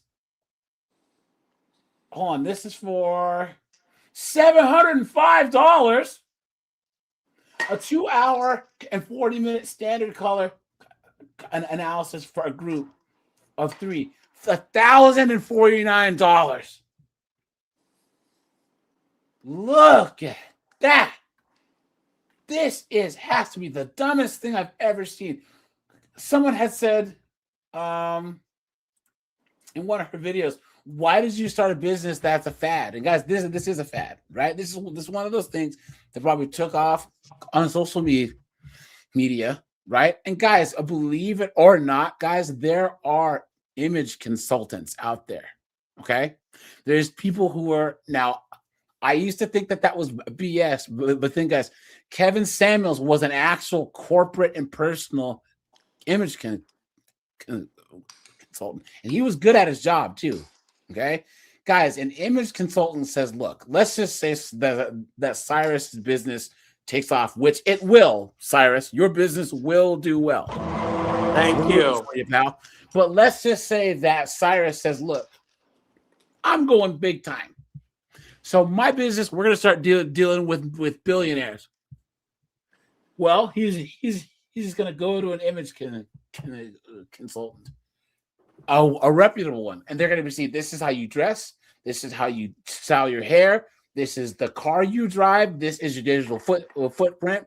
This is how you want to change your business's logo and all this stuff so that you seem more premium." You know what I'm saying? There are people that have a firm understanding of what a premium brand or looks like, what a person that's in these circles, how they speak, how they dress. You know what I'm saying? They even help women to say, look, if you want to date a rich guy and be around a rich guy, this is how you got to act. This is where you got to go. It's about your image, and it's very, very, very important. Now, guys, I will tell you this much. Never, ever, ever have a female image consultant as a man. There are men out there, yes. I don't know how many of them are like Kevin, where he's a regular straight guy, but even a zesty dude is better off than a woman as an image consultant, because you'd be shocked at at what they actually know about things that you wouldn't even think about, the intangibles, how you walk, how you stand, how you start your sentences, how you finish your sentences, right? What vernacular that you use, how your office of your business looks. Maybe you have like an old rundown set of furniture. It's like, and clients look at and go, well, this guy's broke. What am I going to deal with him for? This is why I say, guys, never, ever, ever, ever, ever, as a man, if you have to wear a suit for a living, guys, please get in shape. Don't be some fat dude oozing out of your suit. Come on, man. So if I don't have to wear suits, I wear suits when it helps. Yeah. Guys, it matters. More of that. Image matters. That's the biggest thing that millennials and Gen Z, and especially women, so they try and downplay or they try and say, it's like, image matters, guys. Image matters. It does. And young women still like suits. Like, too many men they don't dress well. I'm telling you. Yeah. And guys, no one's saying that you got to buy a bunch of name brand stuff, because that's just the thing about being in shape. Guys, the person makes the clothes and not vice versa. There was a guy that I used to work with, and he would get expensive suits, but he was a dumpy, fat little guy. I'm like, what's the point? That's like putting rims on a Tempo, or on a Ford Taurus. You have expensive wheels on a Ford Taurus or on a friggin' a Ford Escort. That makes perfect sense, So new financial year, this time of the year is slower for me in my business, and the money is not flowing in. It was going really, really good, and then boom, nothing. So I don't know what I'm gonna do. I feel like the universe is like pushing me in a direction because I've been asking for certain things, and now it's just like, boom, here, bitch, figure it out. And I'm like, yeah, but I'm not ready. I'm not ready right now. I needed time to set myself up and like push my business in that direction. I needed time to put the wheels in motion, or whatever it is that they say. So I have given myself 30 days to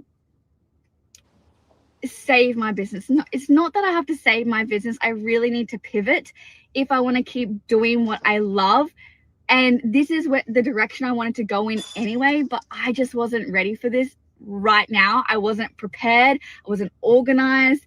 Well, you guys know there's always that extra source of income she can count on. She can count on, guys. Y'all want to ask me what I'm doing? I'm outside hoeing. I work at Hoeing. Y'all want to know what company I work at? I work at Hoeing. That's the company I work at, Hoeing. There's always that option, right, guys? Didn't have anything. Yeah, it's the whole thing. Anyway, so if you're interested to see how the hell I get myself out of this, I've decided that I have nothing left to lose. Then follow along. Maybe it will, inspire you to be more courageous or smart in your decisions, or give you an idea on what you could do or might not do. But yeah, follow along if you're interested. Here we go. Someone says, choosing a fad as a business is certainly an interesting choice. She says, that's not why I decided to do this. And you guys know she's cooked because she's fighting for her life in the comments.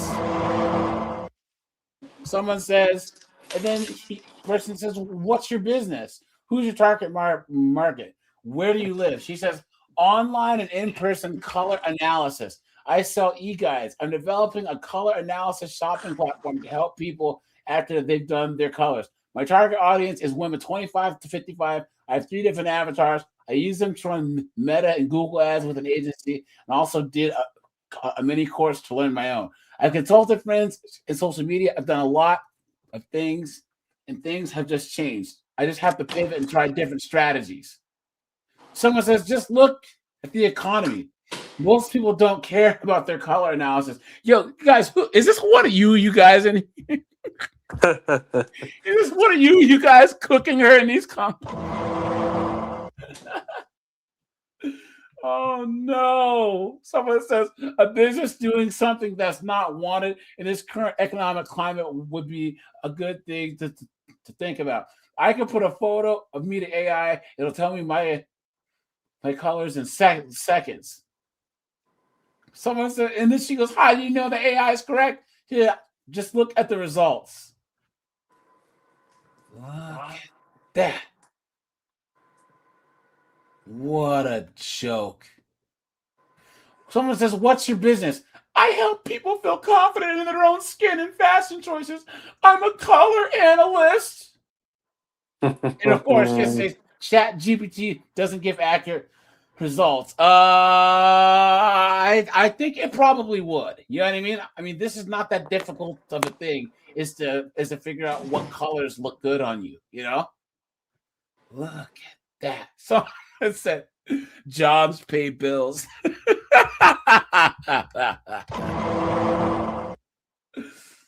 Oh no! Look at that. Here we go.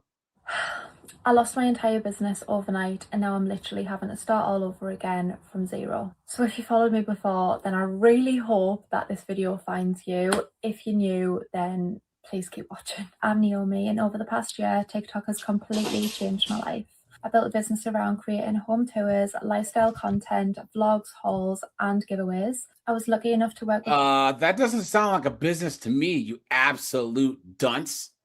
What are you talking about? Come on. Some people are really fucking stupid. Guys, hit the like button, please. Let's try and hit 100 likes, you know? And we're at... Yeah, guys, hit the like button. Some incredible brands. My videos reached millions of people, and for the first time in a long time, I genuinely felt like everything in my life was just coming together. Then overnight, everything literally just disappeared, and I want to be completely transparent because I don't want anyone to think that I'm trying to blame TikTok. My account was permanently banned because of older content that violated their policies. I completely accept that those videos shouldn't have remained on my account.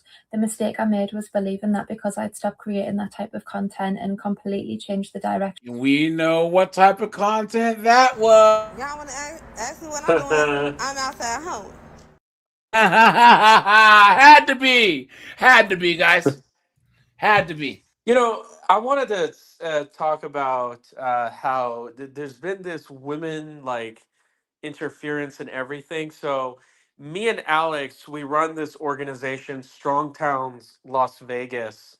And you know, if you don't know what Strong Towns is, we have chapters around the world. I believe Seattle has one, Portland has one, and we advocate for urban planning. You know how like the old cities were walkable and you could, you live above the store and all that kind of stuff, and then the new cities you get all these cul-de-sacs and everything is so car dependent. You know what I mean? Malls and mini malls and all that Yeah, stuff. yeah. So basically, we're trying to undo the codes and policies that made that happen. And so the thing is that now, again, most of our members are men. Urban planning is more male dominated than architecture and even especially interior design. But we have these feminists, like I see on Instagram, they're trying to infiltrate, just like these environmentalists, they're trying to infiltrate the urban planning movement. And they're trying to say, oh, we have to build cities, that are safer for women, different types of lighting. We have to fund these kinds of programs, which we pay most of the taxes. It's just, I said, you know what? Why don't you just buy some land out here in the desert and just build your own city and just get the hell out of our lives?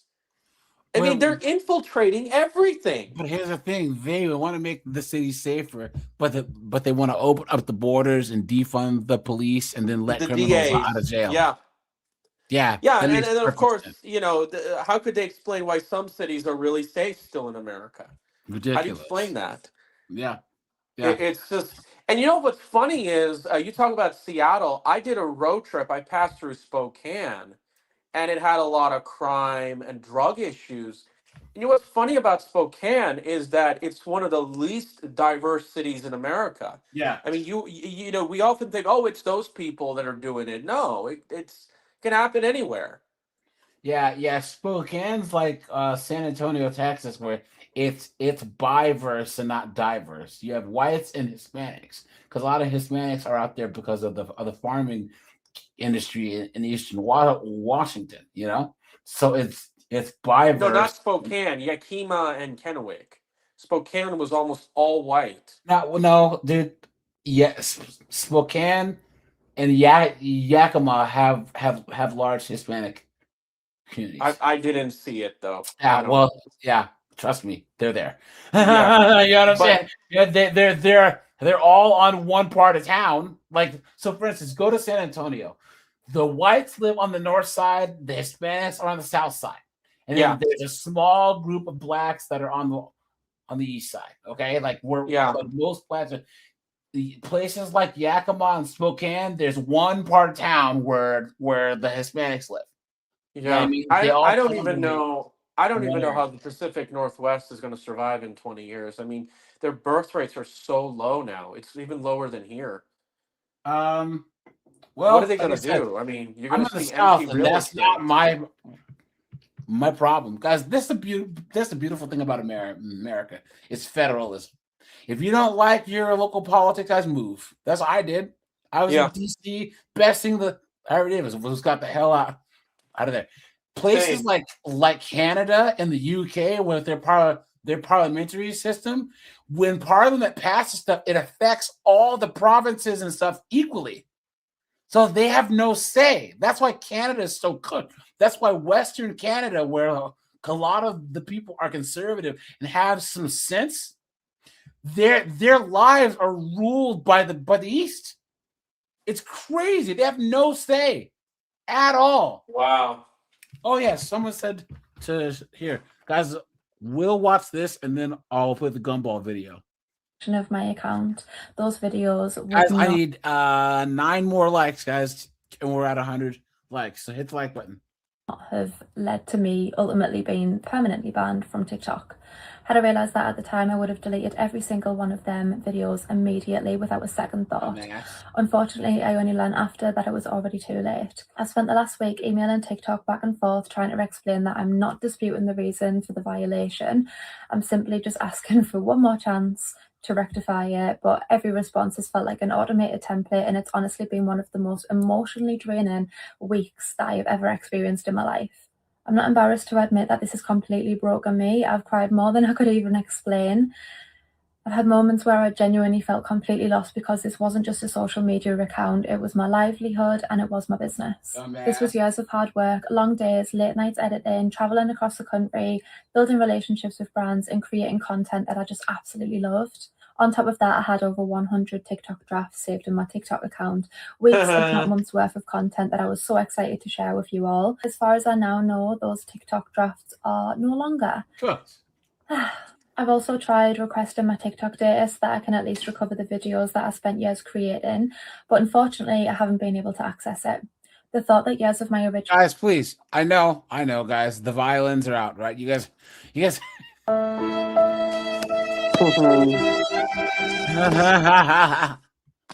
Hold on. So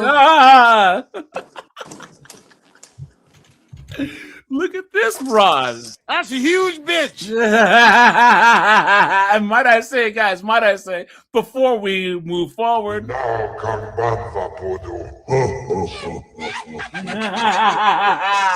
Oh, man. as of today, I have decided to get rid of my rental property and officially close my business.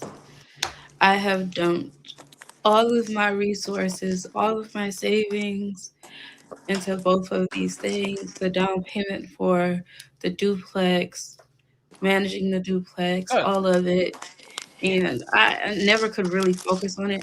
And I was just Oh my putting money gosh. into it. I probably I'm building a put duplex. I should let her manage it. $60,000 into the business, into the house. I don't know. And I have nothing to show for it. I just took L after L. And what prompted this decision, my last strike was in March. My tenant decided to just up and move out. I found out that they took the water out of their name last year. And, oh no, they took it out of their name this year. Sorry. And in the city of Flushing, the bill doesn't follow them. It just reverts back to the owner. Ooh. So I got a $3,000 water bill on top of them not paying the last 2 months. And on top of the other tenant not paying the last 2 months. Damn. Guys, I can guarantee that her tenants look just like her.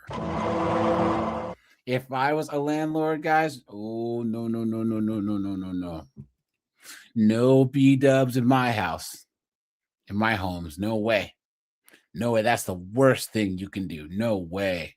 I have exhausted myself. I only have a couple more months where I can stay afloat with managing this duplex. And as far as the business goes, I can't keep pouring money in there either because I have lost everything. I thought I was being responsible, trying to, not buy a nice new car or buy nice bags or something like that. And I should have just did it. You really already have to have money to make money. And I'm playing with the money I'm earning at my job to try to make more money, and it did not work out for me. Really, really, really hurtful. I'm done crying though. Yeah, so with that being said, I will no longer be a landlord and I will no longer be a business owner. I gave this to God a while ago, and unless something changes, God is telling me to walk away, cut my losses, and move on is what I'm taking, because this was a sign. Just ranting, venting, because I really just don't have anyone to talk to. Look at that, guys. And no friends either. Look at that. I'm grateful. For the past 2.5 months, my business has been slowly declining. And now that I know why, I'm going to talk about it.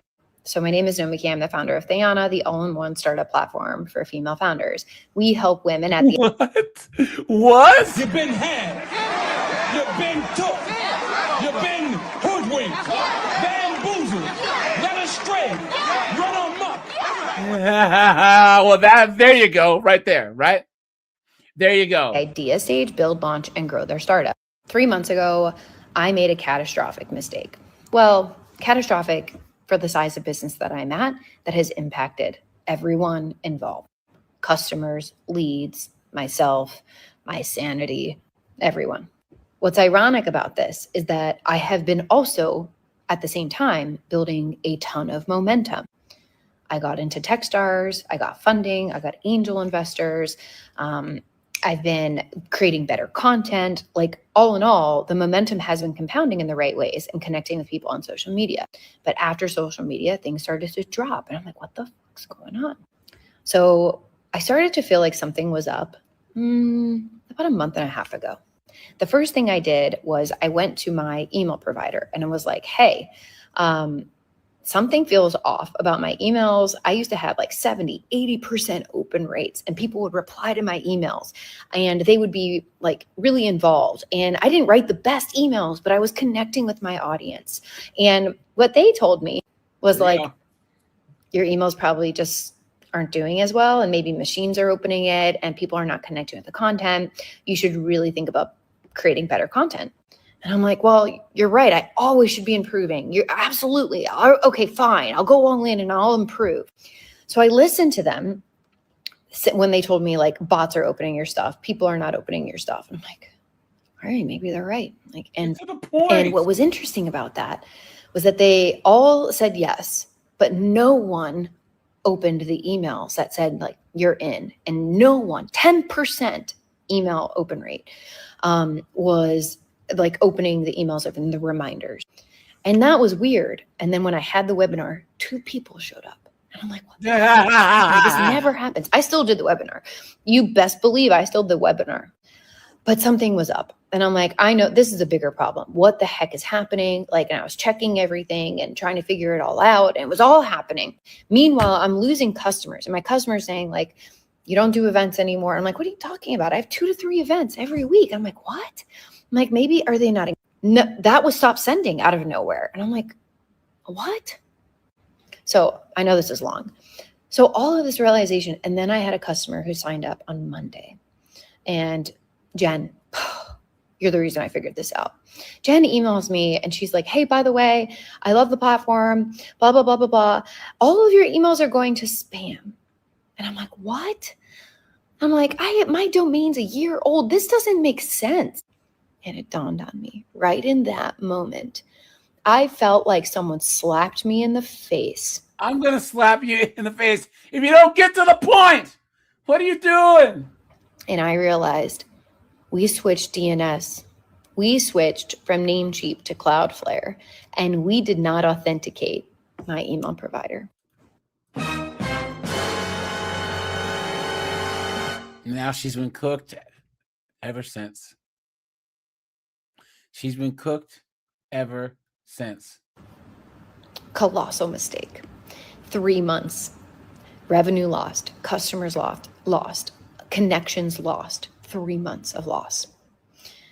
Monday, I was like really mentally unwell. I was unwell. I was sick to my stomach. I was just like, Hello, everyone. Good morning. So I'm not afraid to admit when I have failed, and I want to share this kind of as a cautionary tale for other business owners who may be dealing with the same thing as me. So for those of you who don't know me, my name is Catherine. I'm a jewelry designer. There you go. I worked in tech. Guys, does that count as a business?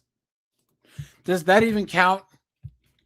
You're a jewelry designer, moron. Stupid. And guys, I'm telling you, all these chicks, these business owners, they're broke as a joke. Hide the money, y'all. There's poor people around. I mean, come on now. For 12 years before getting laid off twice. Once from Spotify and then once from another tech company. Anyway, this was something that was kind of my real passion, so to speak, and I had been doing it for a year on the side before getting laid off. So I decided to go in it full time and try to put all my effort into it, kind of believing the American dream that I can do anything I set my mind to, which I still kind of believe, but maybe a little less so now. I didn't have a partner. I just did this by myself. Took the money that I had accumulated in my year of being divorced to try and put into this and make it work. And I had started off as my business started off. Come on. I leaned in hard. And I, did the things that you're supposed to do in terms of like challenging ChatGPT, telling it to like be mean to me, so to speak, to push back XYZ. One of the things that in my rebrand, all of the AI tools pushed hard on was raising my prices, kind of driving my business as a founder-led story, design forward.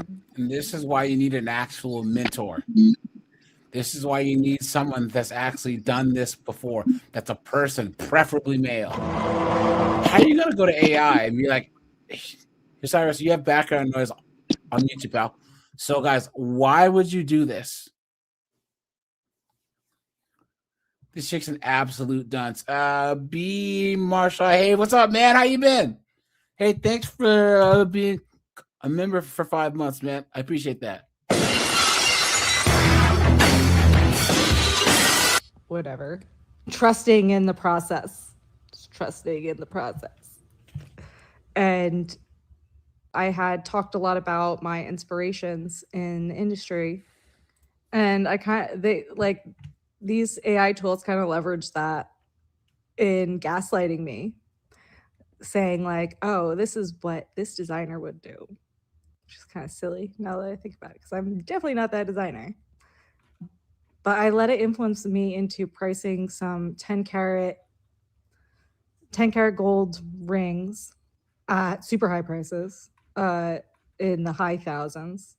And I, after not selling them for 2 weeks, I had like freaked out kind of in my head, and like, I didn't think this was going to work. I kind of got mad at Claude and convinced Claude to let me lower my prices. Like, this is even ridiculous that I'm saying this out loud.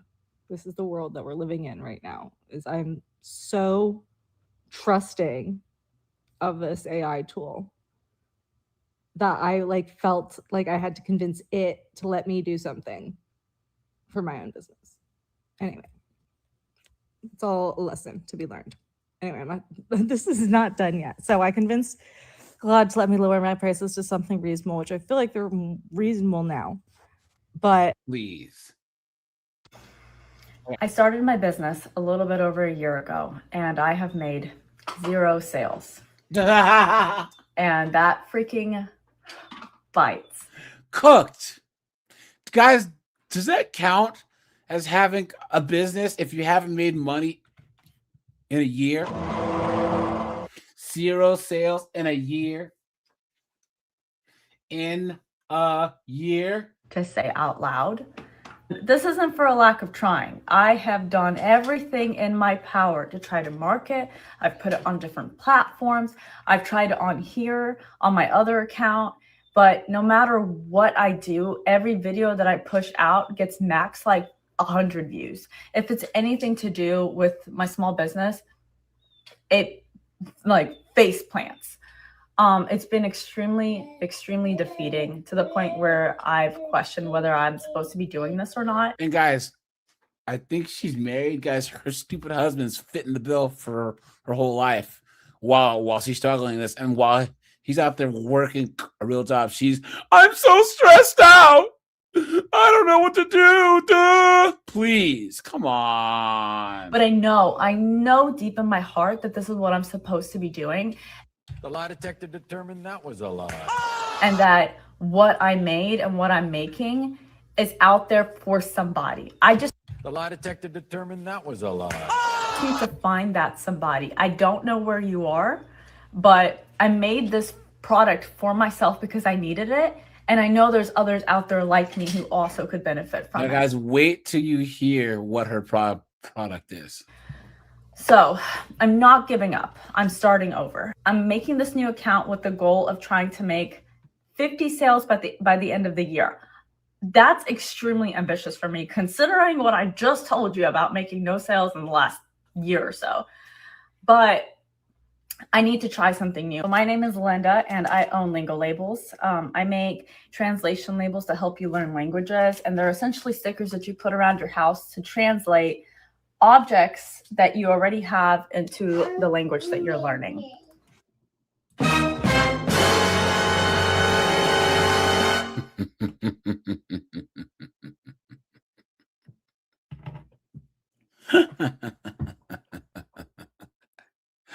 Guys, that's her business. First of all, don't they just make those? Like, you can use Post-it notes, you moron. And they have apps on your phone where you can literally turn on your camera and it puts these on things when you look through your phone, you moron. They're really durable, they're water resistant, and they're removable. You could put them in places like your kitchen and wipe them frequently without worrying about them being destroyed or smearing or anything like that. And you can pull them off without leaving any residue. Right now I have Spanish and French available in the kitchen collection. And you can get them through my other accounts on TikTok, on my TikTok shop. So if this is relevant to you at all, please engage. Help me to reach this goal of 50 sales by the end of the year so that I don't have to give up on my dream, because I'm just not willing to do that. I started my business a little bit over a year ago. She's cooked. I'm here contemplating on whether I need to dissolve my LLC or not for my business, because it's not making me any money It hasn't been making me any money, and I can't afford to keep paying the bills that the business accumulates because Well, well, well. Well, well, well. Well, well, well. business has to accumulate bills whether they make money or not. I just can't afford to keep paying those bills with my personal money. I'm a full-time content creator. There's a smoke detector, guys. There's a smoke detector, because of course, right? Come on. And I'm working on the consistency of getting paid deals, but I just can't afford my business anymore, and it's tearing me up. It's not even like this is my baby. This is my first business, and it's not even just about the idea. I can pivot in ideas easily. It's just about the process of the legality of things that I've done and been trying to upkeep. And I'm here contemplating on whether I need to. So guys, look, she has an online beauty shop or salon or fragrance business or whatever. What a joke. What a joke. Now, guys, someone said to play the gumball video. Guys, hit it. Guys, I need 3 more likes. Guys, stop. Take a second. Hit the like button, please. Let's see.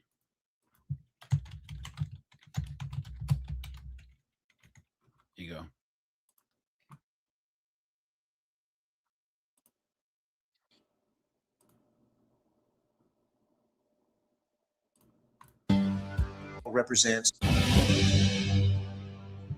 This gumball represents the 1 million legal immigrants that the United States has taken every year on average since 1990. Now, who in the world deserves our humanitarian compassion? The World Bank has one measure of the desperately poor of the world. They make less than $2 a day. And how many people make less than $2 a day in the world? We'll start with Africa. In Africa alone, there are 650 million people who make less than $2 a day. 650 million. And in India, another 890 million people, desperately poor. China adds another 480 million people, making less than $2 a day. And unfortunately, the rest of Asia has a heartbreaking 810 million people who the World Bank says make less than $2 a day. And finally, there's 105 million of Latin America's population that are desperately poor. All told, the World Bank says there are 3 billion people in the world, 3 billion people who are desperately poor, making less than $2 a day. That's 3,000 gumballs. And every year, we take 1 million and suggest that we've somehow made a humanitarian difference. Of course, we don't pull our immigrants from these desperately poor populations, do we? These people are too poor, too sick, too disconnected to. Flat Highway says he's going to start a business changing batteries and smoke detectors for B-dubs. That's sheer genius. Seriously. Garlic croutons, dude. Make it here as immigrants. We tend to pull our immigrants out of the better off poor of the world. And Mexico tends to define the type of immigrant that we bring here because the plurality of people come from Mexico. And Mexico is poor. How many people in the world live in countries that have average incomes lower than that of Mexico? And the World Bank tells us that that number is these 3 billion plus another 2.6 billion people. 5.6 billion people in the world. Look at that, guys. Look at that. Who live in countries with average incomes below that of Mexico. That's 5,600 gumballs. And so what is it that the elites are telling us? They're telling us that when we take this 1 million immigrants, that we somehow or another are tackling world poverty. Double. Look at that. our immigration to 2 million a year, we couldn't make a noticeable difference. And we may be really hurting the impoverished people of the world because the million that we do take are among the most energetic, often the better educated, certainly the most dissatisfied people that if they did not immigrate would be the agents for change to improve the lot of all the people in these countries. The true heroes in the global humanitarian field are the people in these countries who have the wherewithal to immigrate to another country, but instead stay in their countries to apply their skills to help their fellow countrymen. Unfortunately, our immigration system tends to entice these very type of people to abandon their countrymen.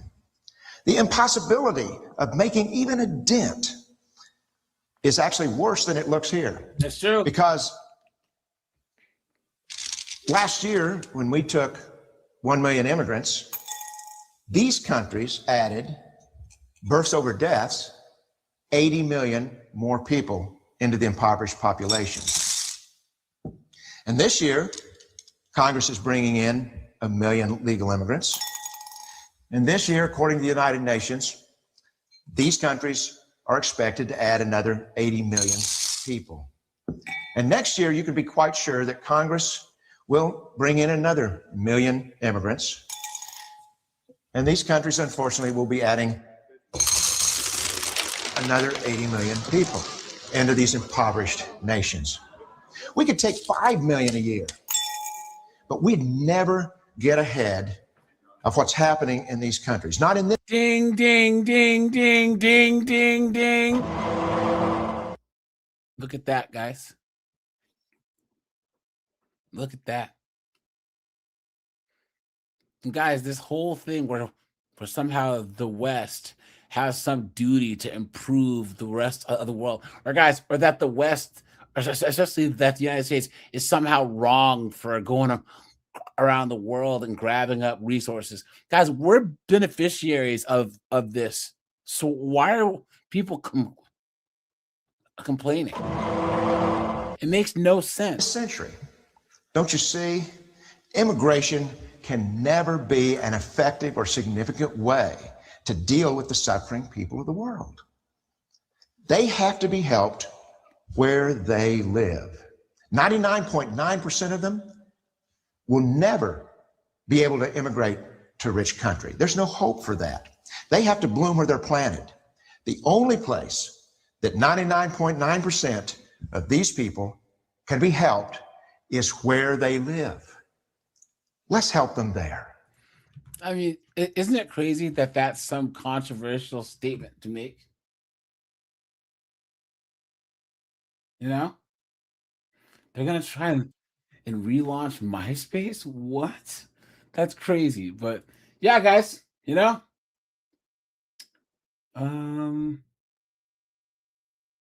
Let's see. Let's see what we can find here, guys. Yeah, guys, you know what? Let's see. 300 likes yet, guys. Oops. Guys, we hit 100 likes. I appreciate that. Thanks, guys. Thank you so much. You know? Look at that. Let's see, guys. Let's find a quick one really fast. But yeah, guys, thanks for being here as usual.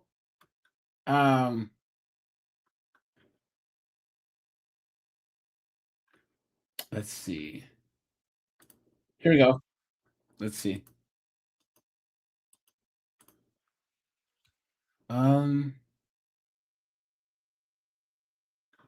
Let me change this here, guys. But yeah, guys, immigration's stupid. And it's so crazy because people, it was always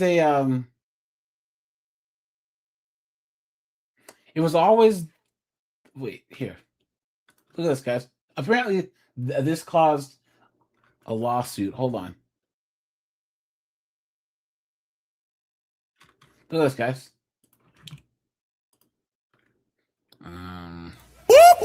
That's the sound of the police. Let's see.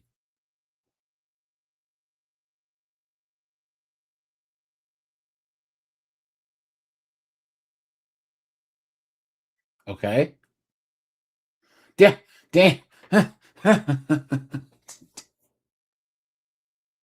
Damn. And it's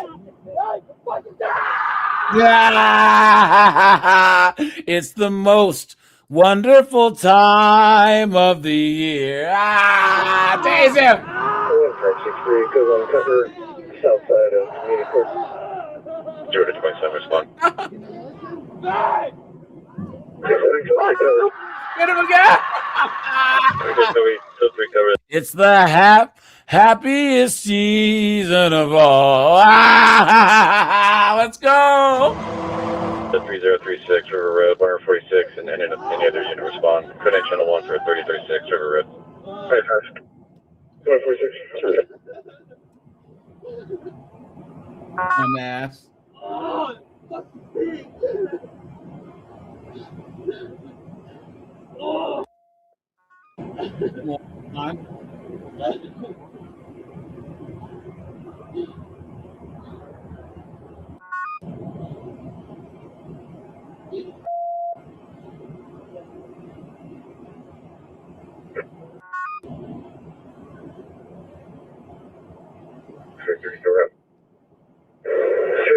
Word code 4 is additional unit code 1. Guys, never hold court in the street.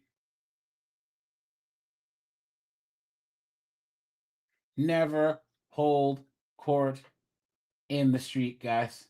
Never. Never, ever, ever. All right, you guys, we're at the 2.5 hour mark. Guys, I'll shut this down. Guys, there will not be a live stream tomorrow, guys. But we'll be back on Wednesday, as usual. So, guys, Wednesday, Thursday, Friday. And then, guys, Sunday is going to be the World War II live that I was telling you guys about. So, Sunday at 9, guys, we'll have a live stream about history, World War II, World War I, politics, anything you guys want. That'll be next Sunday. I mean, this coming Sunday. So, all right, you guys. Appreciate you. Bye, guys. Take it easy.